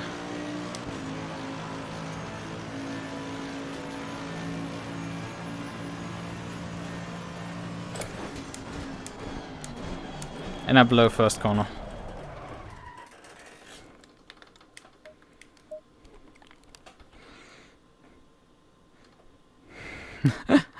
Well, that is just what happened to me. Pretty accurately. So, jump off the jacks again. Give me a fresh tire set. I want that lap time finally, for God's sakes. Let me have it. I know the time is there. Was freaking 4/10 up. Stop making me pull my hair out to get you finally.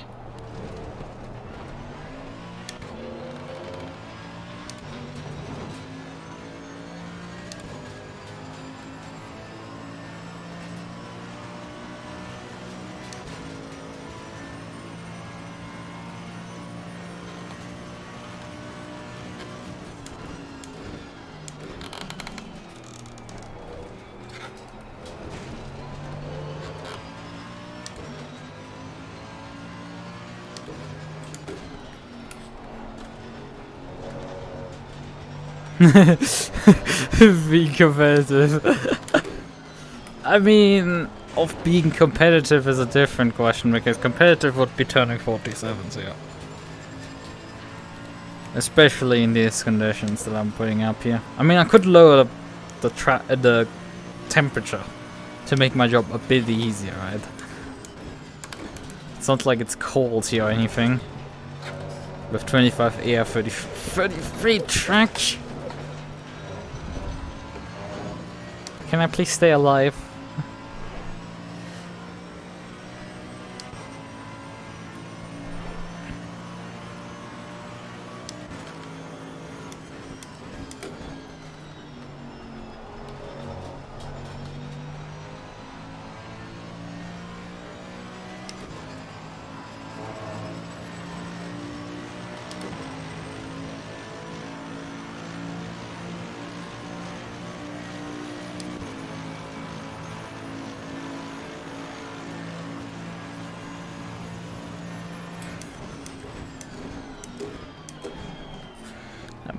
Early on the brakes again.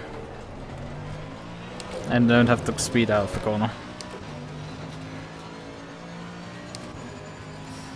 And I'm at least matched, I guess.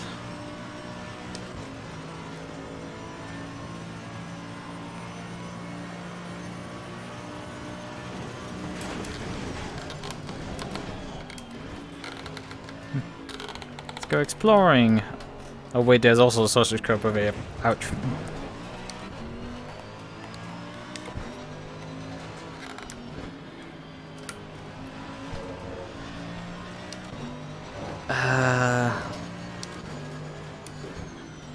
I mean, target like, the thing is, what is the target time? Because I know the lap times of some of my teammates and the fastest are doing 47s. Like, that is my point. But they're not really in my car. I'm supposed to drive the second Merc, and already with the lap times that I'm produced so far, I would be the fastest out of them. I just want this. When I'm freaking having to put a lap time there, I want a 48 there. It is stupid, but I have for optics of this, I have an intention here. Okay.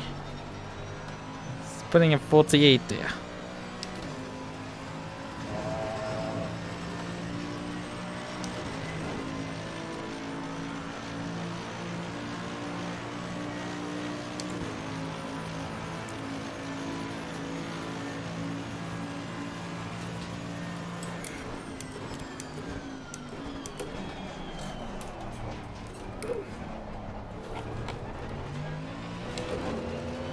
And I mean, it's LCI, so top split is gonna do actually 48 on race, or 47 on race pace, unironically. Not that we're gonna drive in top splits, if we can even get the out of bottom split.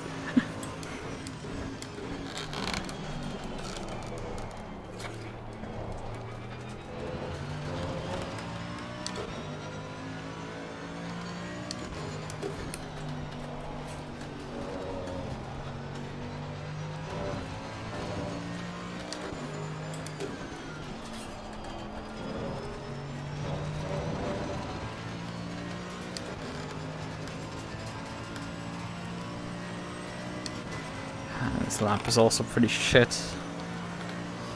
I hate this because this is why I hate practice, because I just hit the skill ceiling so early and just cannot exceed it ever again. Irrelevant if I'm trying to like go very fast like here, or if I'm just trying to improve my race pace.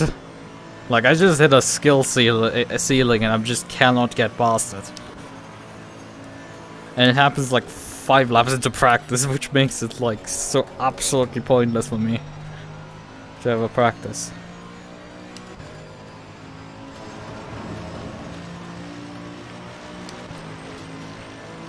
It just goes up. It doesn't want to go down.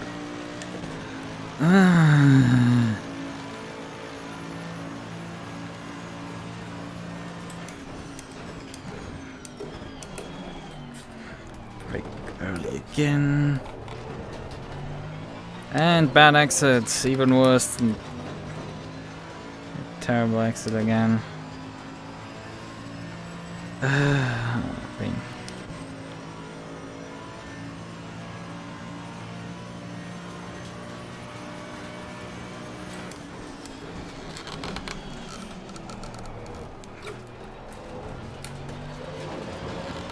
But I nailed the chicane.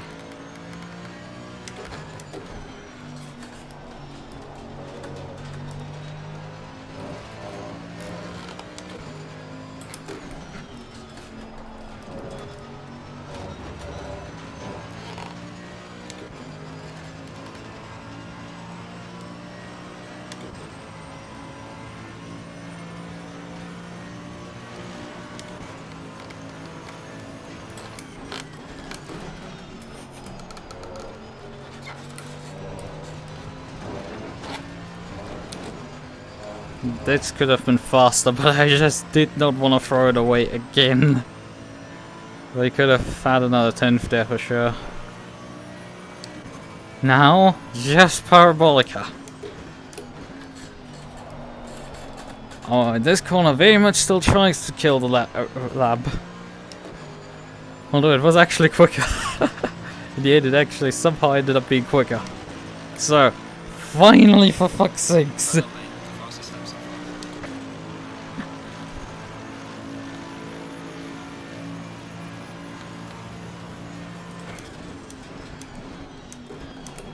I have fuel in the cars, and let's do another lap.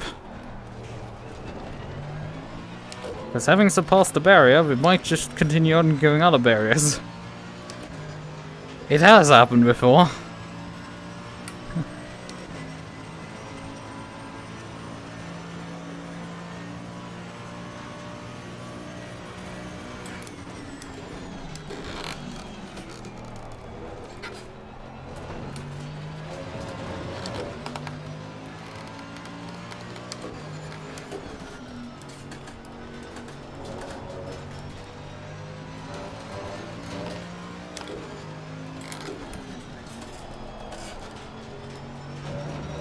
Nope, doesn't seem I'm gonna go much quicker. Hey, I can still complete the lap.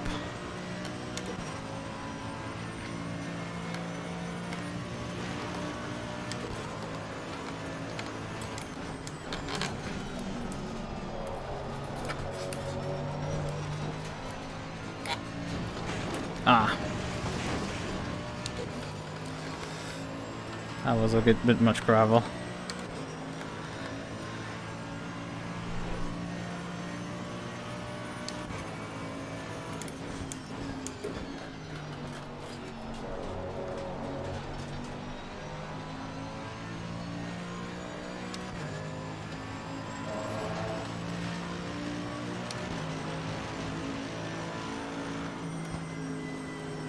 call this, but 20 laps.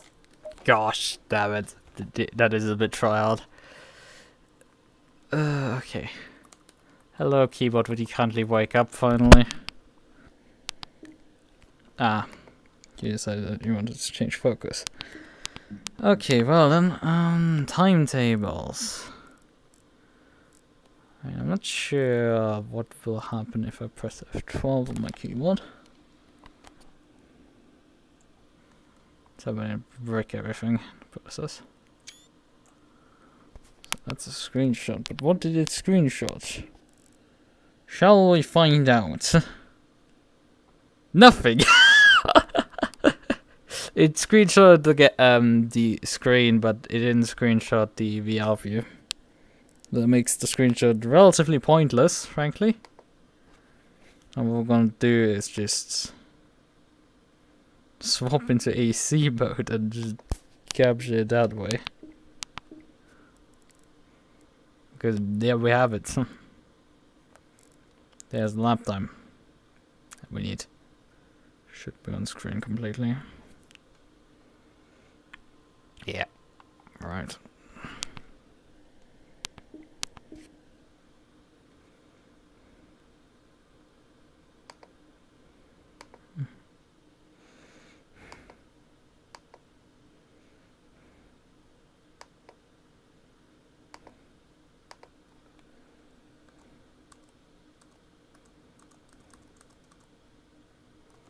Yeah, that's visible. Yep, that is good enough. Okay then.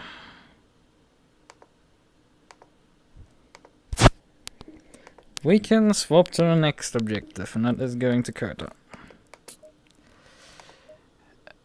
My favorite car, gosh. I love the Maserati. Maserati. I love the Bentley as well. Bentley is a really nice car. 720S is also a good car. I kind of like the right engineering. But that is just a massive meme car. It's also nice. Like the old Porsche Cup is a nice car as well. Yeah. Yeah, let's... What do we want to start? We want to... Also, something I want to do is actually use SimHub to capture, like, the telemetry of a... to make a SimHub replay, which is something a bit weird, but I need to debug... I want to finally make the leaderboard function through my advanced scoring, which will actually allow proper gaps to be displayed and not absolute rubbish that has been constantly displayed there, and the order to be more correct. And doing that would solve a bunch of... Once I get around to doing that, but yeah, that would help, because there's a weird bug with ACC specifically, where when you're around start-finish, or cars around start-finish, it for some reason gets scored at the end of the lap. Gets basically scored a lap down for some reason, for a brief moment before it crosses start-finish properly. So around that area you have weird scoring anomalies, where you shoot from P5 to P20 or something, and then back up to P5. And it's not just you, but everyone in the race happens that too. So that's... having something that I can debug like that would help for sure. So I need actually an online race at COTA, ironically enough. But we just anyway need to shake down the car, so let's just briefly... I mean, we can just go on the server list and search for COTA. Someone has to have up. But I need specifically a server that runs races occasionally. And I think I'm getting so late in the evening that I can't do actually what I want to do, so I might just need to race the AI. I think the AI is probably gonna produce the same bug. Because looking at the server list here, there's some 2 private servers and there's nothing on the rest of the servers. So yeah. Go figure, I think I'm gonna do offline practice for this shit and slap one of the cars around like that. Right, with what do I want to start? With the Lambo or with the Ferrari? I think I'm gonna start with Lambo. I need to briefly download the set, but then we're gonna be rolling for that. Right. American Truck DLC, there, COTA. Okay then. My first and the fastest lap is with the Maserati. I've not driven anything else on the circuit. Only used same conditions. And then I need briefly the setup. Downloaded. Holy shit, what are you guys doing here again with like chatting in the fucking upcoming events channel? It is really, really fucking stupid to do this shit. Right? Could you guys stop using that channel to chat in? It is a seriously stupid thing to do. It gets always in the way of everyone. Just make threads if you want to talk about a certain event, for crying out loud. It's not rocket science, it's really annoying me. And it's just so much more structured because you have a clue what's going on. And about what people are talking about and if I need to care about it. Right, okay then. Here's the Lambo Evo setups, thank you very much. He's saying he was able to do a 2 minutes at 7.4 with the Lambo. So, okay, open the setup folder for the Lambo. Has only one race setup in comparison to the Monza setup for the Merc that has like 3 different race setups. Which is in its own interesting. So, give me my setup tool. Okay. Lambo. Where is it? Circuit of the Americas. Right, add. Okay, then we've added Circuit of the Americas, so I would say let's just don't need anything. We just need to open the setup at this point. Load setup.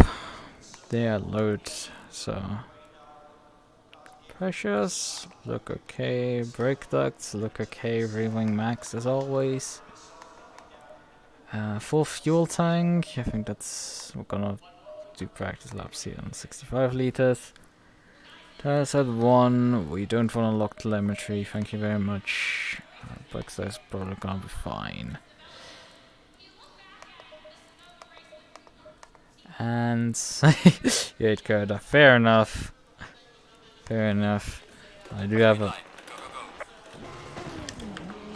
It seems people are actually interested in driving a 6-hour race in COTA instead of a 24-hour race in Spa this weekend.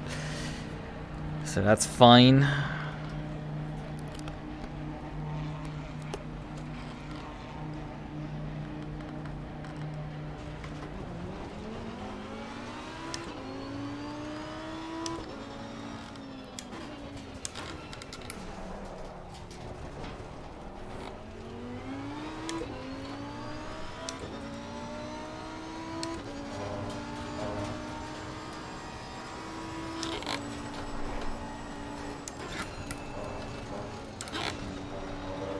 And it validated.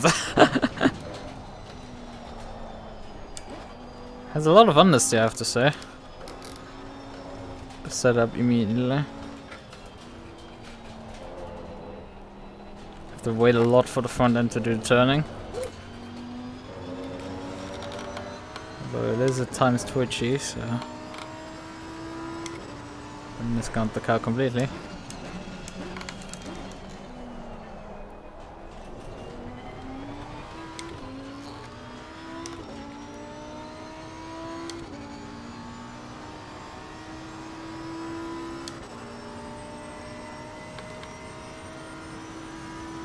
Well, sounds awful. I mean, it's an art lab anyway, so.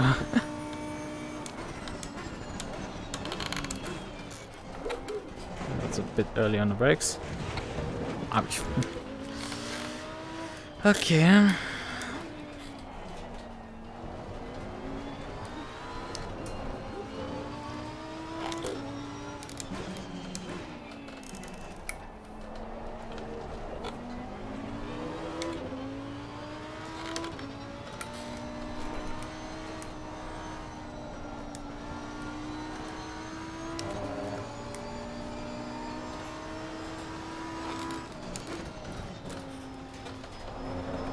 I think 207 is actually pretty quick from my teammates.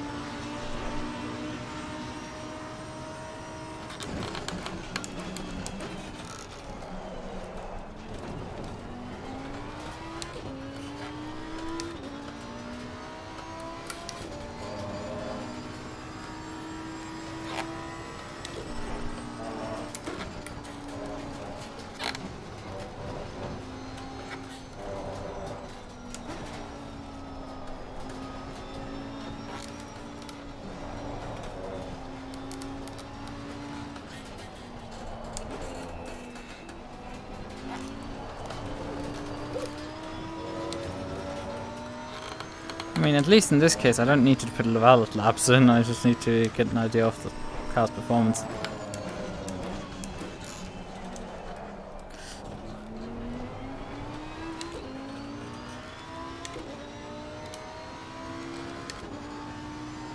Tire pressure's up, going a bit high. Temperatures, I guess, are a bit hotter than the setup expects them to be.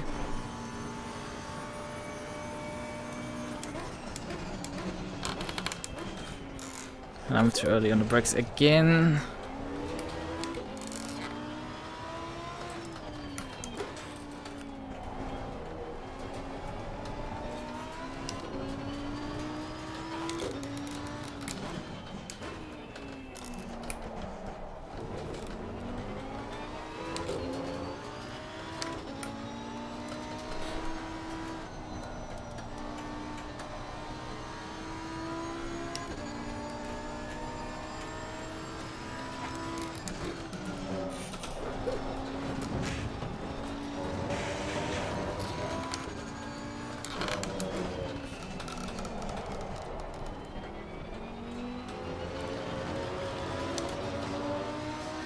Yeah, I mean, I'm about a second off my teammate right now. This how you do 2 minutes 7 flat or 2 minutes 4? Oh, whatever. I can improve on this. If I don't bog down out of turn 1 completely.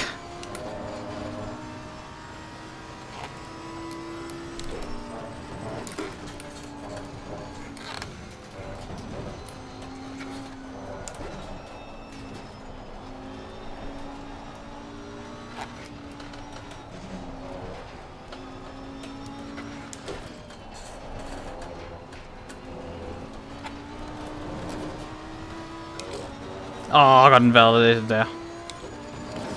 Whatever, we're just gonna continue on.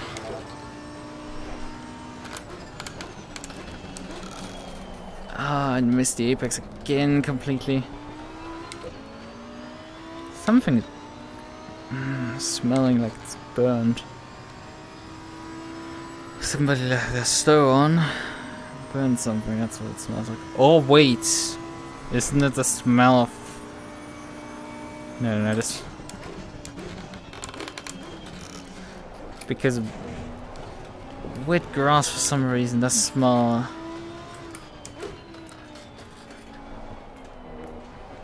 I don't know, grass, but some sort of smell after like a rain shower. It's like it's a relatively disgusting stench in some ways.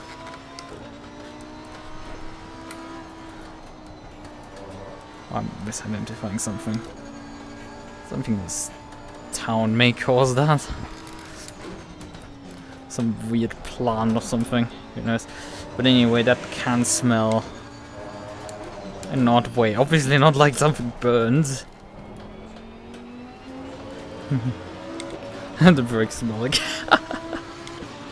Fair enough. Too many of those 5s. I think gives us a decent enough idea. Car struggles a bit with rotation, but I guess it's working fine enough. Is there any like bad wear signs? I mean, I turned only 2 laps on it, so who knows. The Ferrari, I don't have a Coach Dave set like I have for this car, so I have to make something. That has to do with like the preset.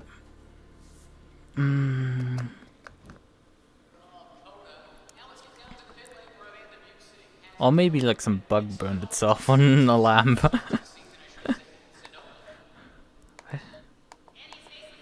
Oh wait, we've just got the save set up. We don't want save. Oh, come on.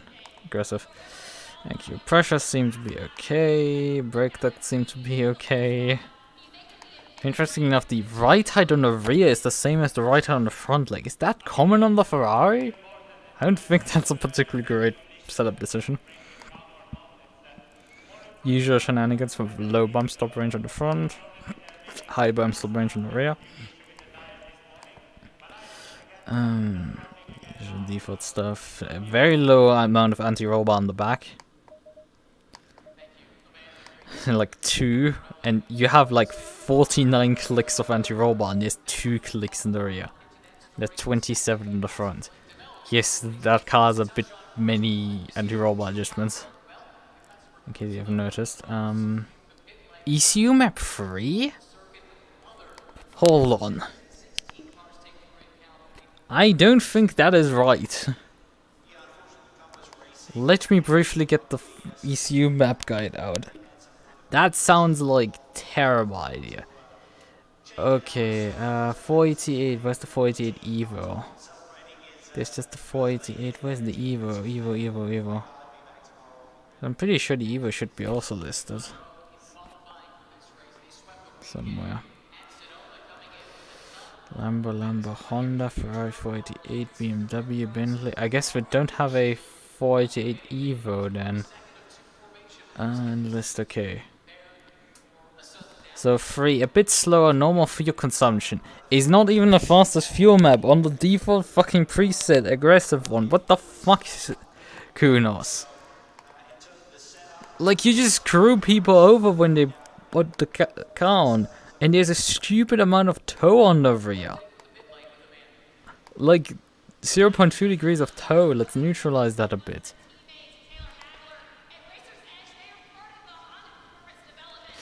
Yeah, the Porsche has 8 on most power, so, and the Ferrari has it at 1 with like most cars, but 3 is one of its slower, less aggressive throttle maps.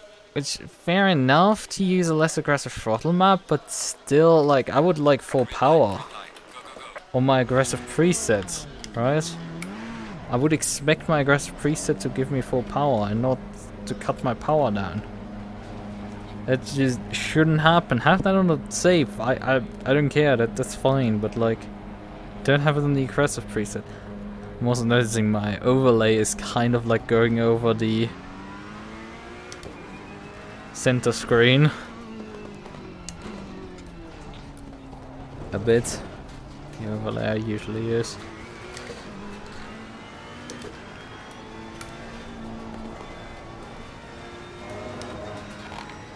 Okay, I think this thing has a lot of understeer in comparison. That thing would need to be trimmed in. It still is a maximum tow area, effectively. It's just you wouldn't run something like that on an endurance car. But tow out is faster still. It genuinely is.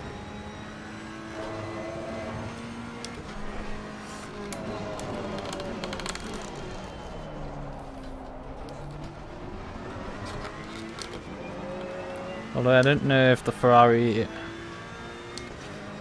still profiteers of it. Like, people still use the maximum tow to rotate their cars. The rear tow to tow out to rotate cars. It's genuinely still happening. I mean, heck, it was on the CDA setup for the Merc there. that I drove that had minus 0.1 degrees of toe on the rear end.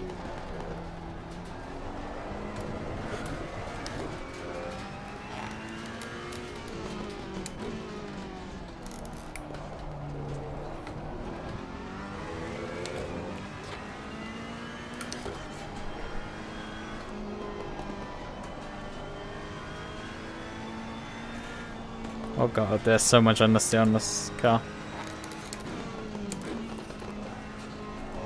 Don't think this is gonna go particularly quick. There would need to be quite a bit of setup changes on this Ferrari to make it work.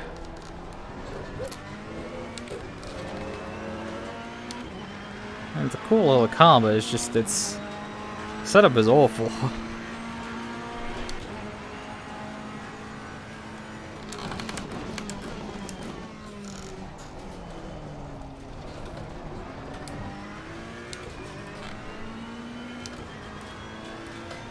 Although I think I could trim that out relatively quickly because I think it's aero issues. There's not enough aggression on the aero setup. But also it is really not handling the bumps well, I can tell that. Like some of the bump and got invalidated there. But some of the bumps the thing just completely jumps over. Doesn't take them well.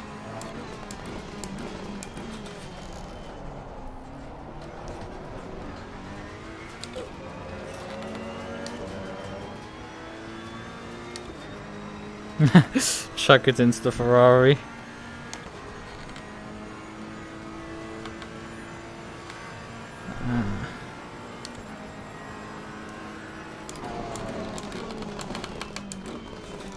I'm braking way too early for this corner because I'm effectively using the same braking markers in the Maserati. And even braking after it is just not enough to...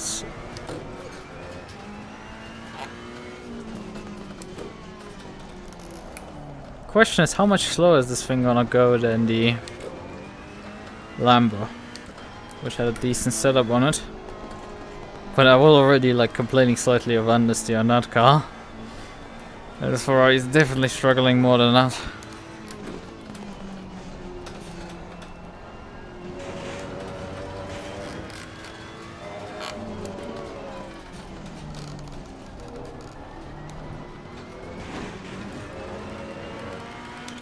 Oh yeah, 09.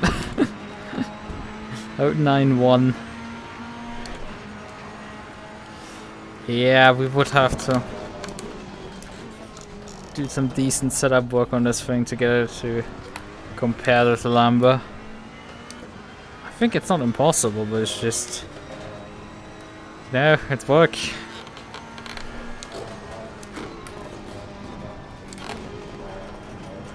That was actually within bounds, somehow.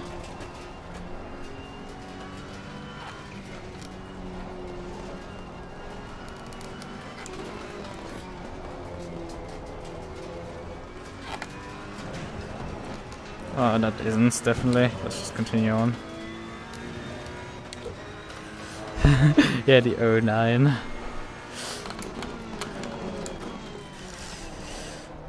In that case, 99999.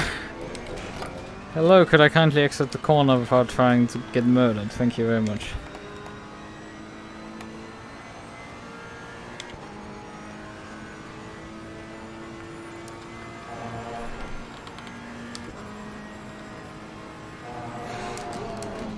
That was way too late, fuck.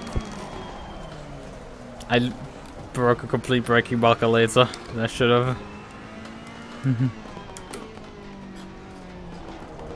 Should I do some tab changes on this and try it again? See if I can just slightly go quicker with it. Cause sure, it's slow, but like, it shouldn't be this slow. Like, Bullwinkle won with this car on this track.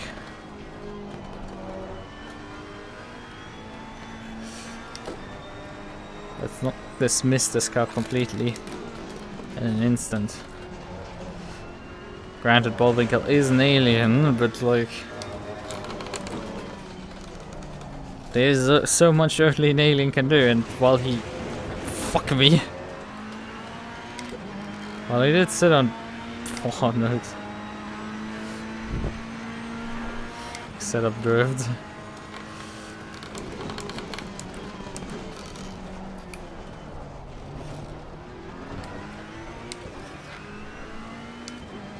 Things we haven't even put a valid lap in so far. Limo.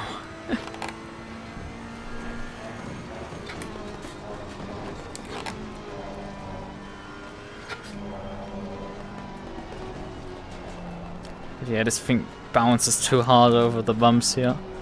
Track is very rough surface. So it was way too stiff for that. Definitely one of the first touching up points. And also aero.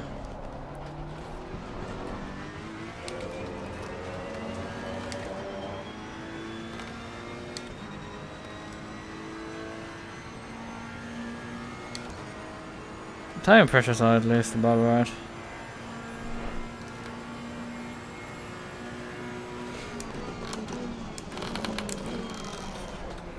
I'm getting closer to actually putting a correct braking together.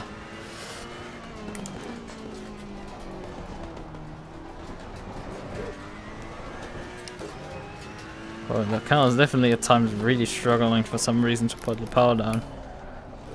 Maybe there's a reason for them using that weird engine map.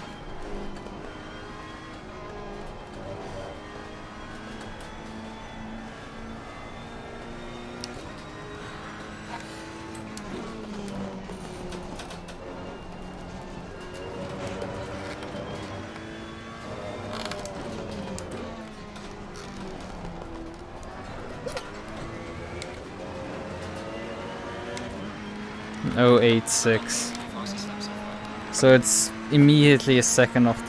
Granted that, okay, it's more like, yeah, it's about a second off, because I mean you can see immediately when I rally crossed over the sausage curbs that dropped me half a second or so.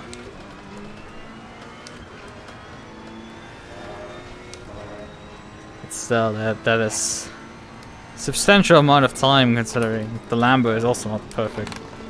I validated again. Yeah, that's...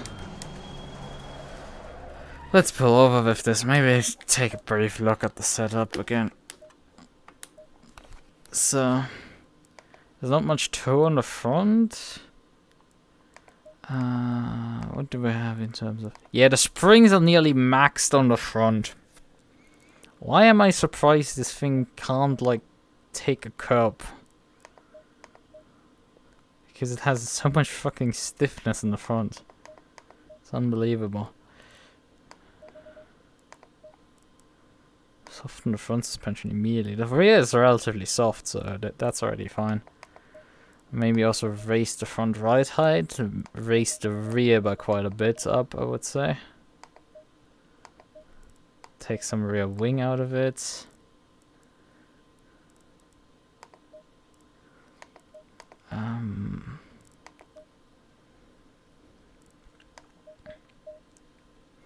Don't really need to lower the rear bump stop range, but let's just do that as well.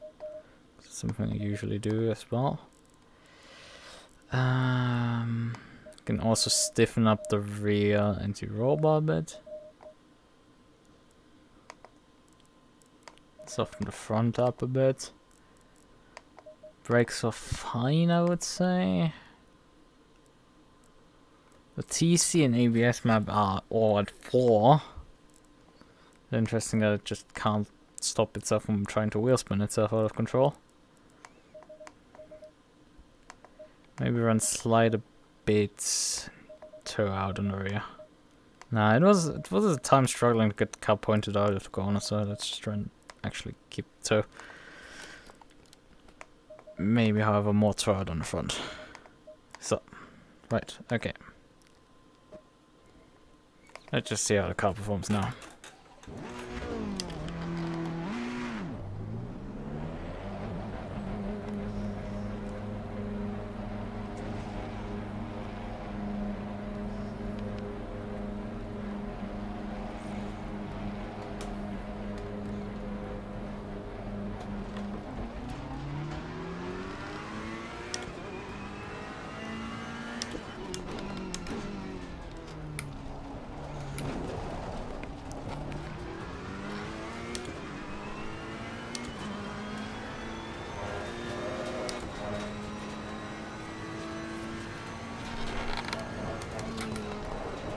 Oh fuck. Got some Ouch. light damage on the front of the car. I think I loosened the car up quite a bit too much, but I think this can work. Do I want to continue doing this?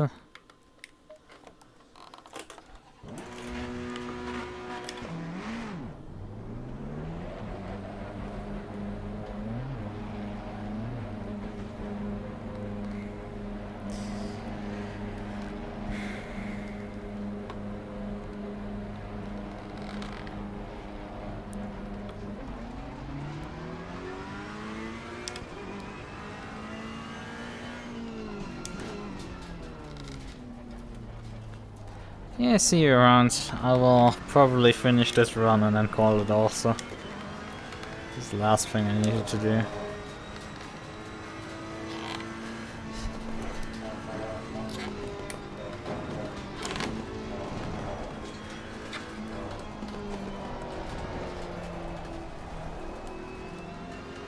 Not sure the Ferrari's gonna impress me.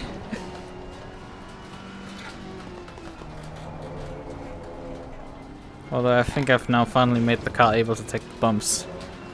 That's at least something.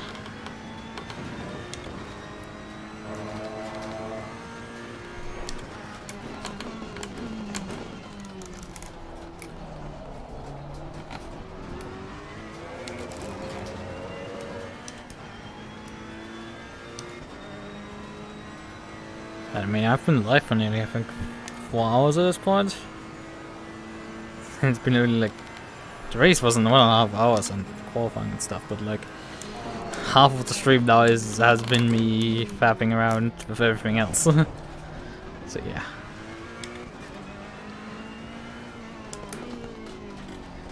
I'll be seeing myself soon.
Yeah, not really any quicker through the S section there.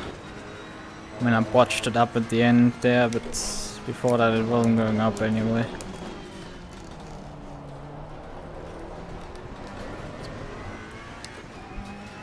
I don't think I can make much more of the car. Right. But we're gonna complete the lap anyway. There's only a few more corners to go.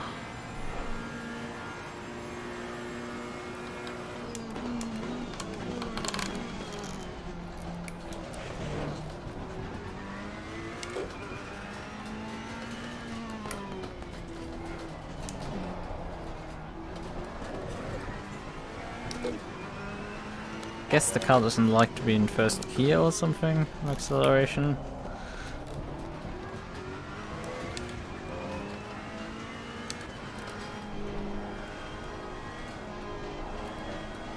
I mean, this is clearly quicker now, but that doesn't change like the lap time at all, really. It's like 3/10 quicker, yay! And then I'll fly off the circuit following corner. Yeah, it's too twitchy to set now, but even if you tighten it back up to get it back pointing correctly, not gonna make the difference, unfortunately. Right. Okay then, we've done this, we've done that. Quit the same game. We've finally done with this. Oh yeah, I wanted to technically do a race. That was the last thing I technically wanted to do, but we're gonna just put it off. Right. Let's just leave it out. I forgot to switch it on for the SRXP race. I can do it another day. Right. It's not like I have to do it tonight. Right then. The next event I'm gonna participate in will be in 2 days on August 5th. I will be competing in Own It. Oh, it's not Onion. It's a D in the end. God, that logo is awful. Own It, Shitbox Social, and yeah, I'm entered there with my Lamborghini Rex at Imola. Fun stuff. Although I think the 488 GT3 is probably the fastest. The 488 non-Evo. That is, I know from having driven it actually on that track, that is a really good car. Genuinely. A few people have entered with it. I'm the only one with, no, I'm not the only one with a writer. I have to correct that. There's someone else with a writer. I'm not the only one, but there's a writer. Stephen Bain is entered with a writer. And I'm entered with a writer. There's quite a few V12 Astons. And this sounds like a fun event, and if I can do the telemetry reading there. So that's on Friday. And there's no sim racing GP championship anymore on Fridays. They've decided to not run the Nürburgring round, so I'm champion already there. With a 100% win streak. Yeah, that's a mild success. We have also next event for the Racing Pals actually is a 4-hour race at the VR and ACC. Well, if your hardware can do it, it's great. Yeah, it is. It does. It wants a good CPU. It wants enough VRAM on your GPU, and it wants a certain amount of rendering power. And then I still run my headset in 120 Hz mode, half refresh rate. So meaning I'm actually rendering the game at 60 FPS really. And just using I technically have reprojection off, but it effectively just does reprojection in the 120 Hz mode. Getting it to run natively like 80 or 90 is absurd. But then again, in some ways, this is easier to run than RF2 because RF2 just hit a ceiling with anything because the engine is shit. So there is that. But I mean, there's people who swear on AMS2, and I've personally had no issues with AMS2's performance. I've had issues with AMS2 in other ways that don't relate with its performance in VR.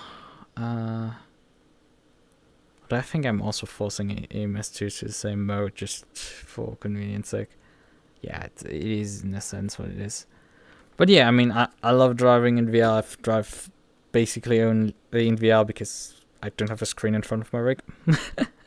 I was just finishing up the stream, just telling you.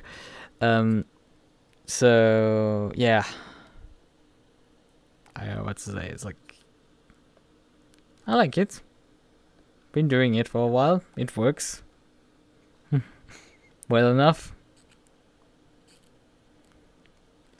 You have the issues with like capture that there's nothing of the HUD rendered.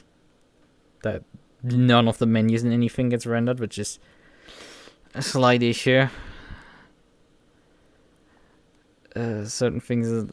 So I try to compensate with overlays, but it doesn't quite get there. So yeah, that's a thing. For playing, that's not much of an issue.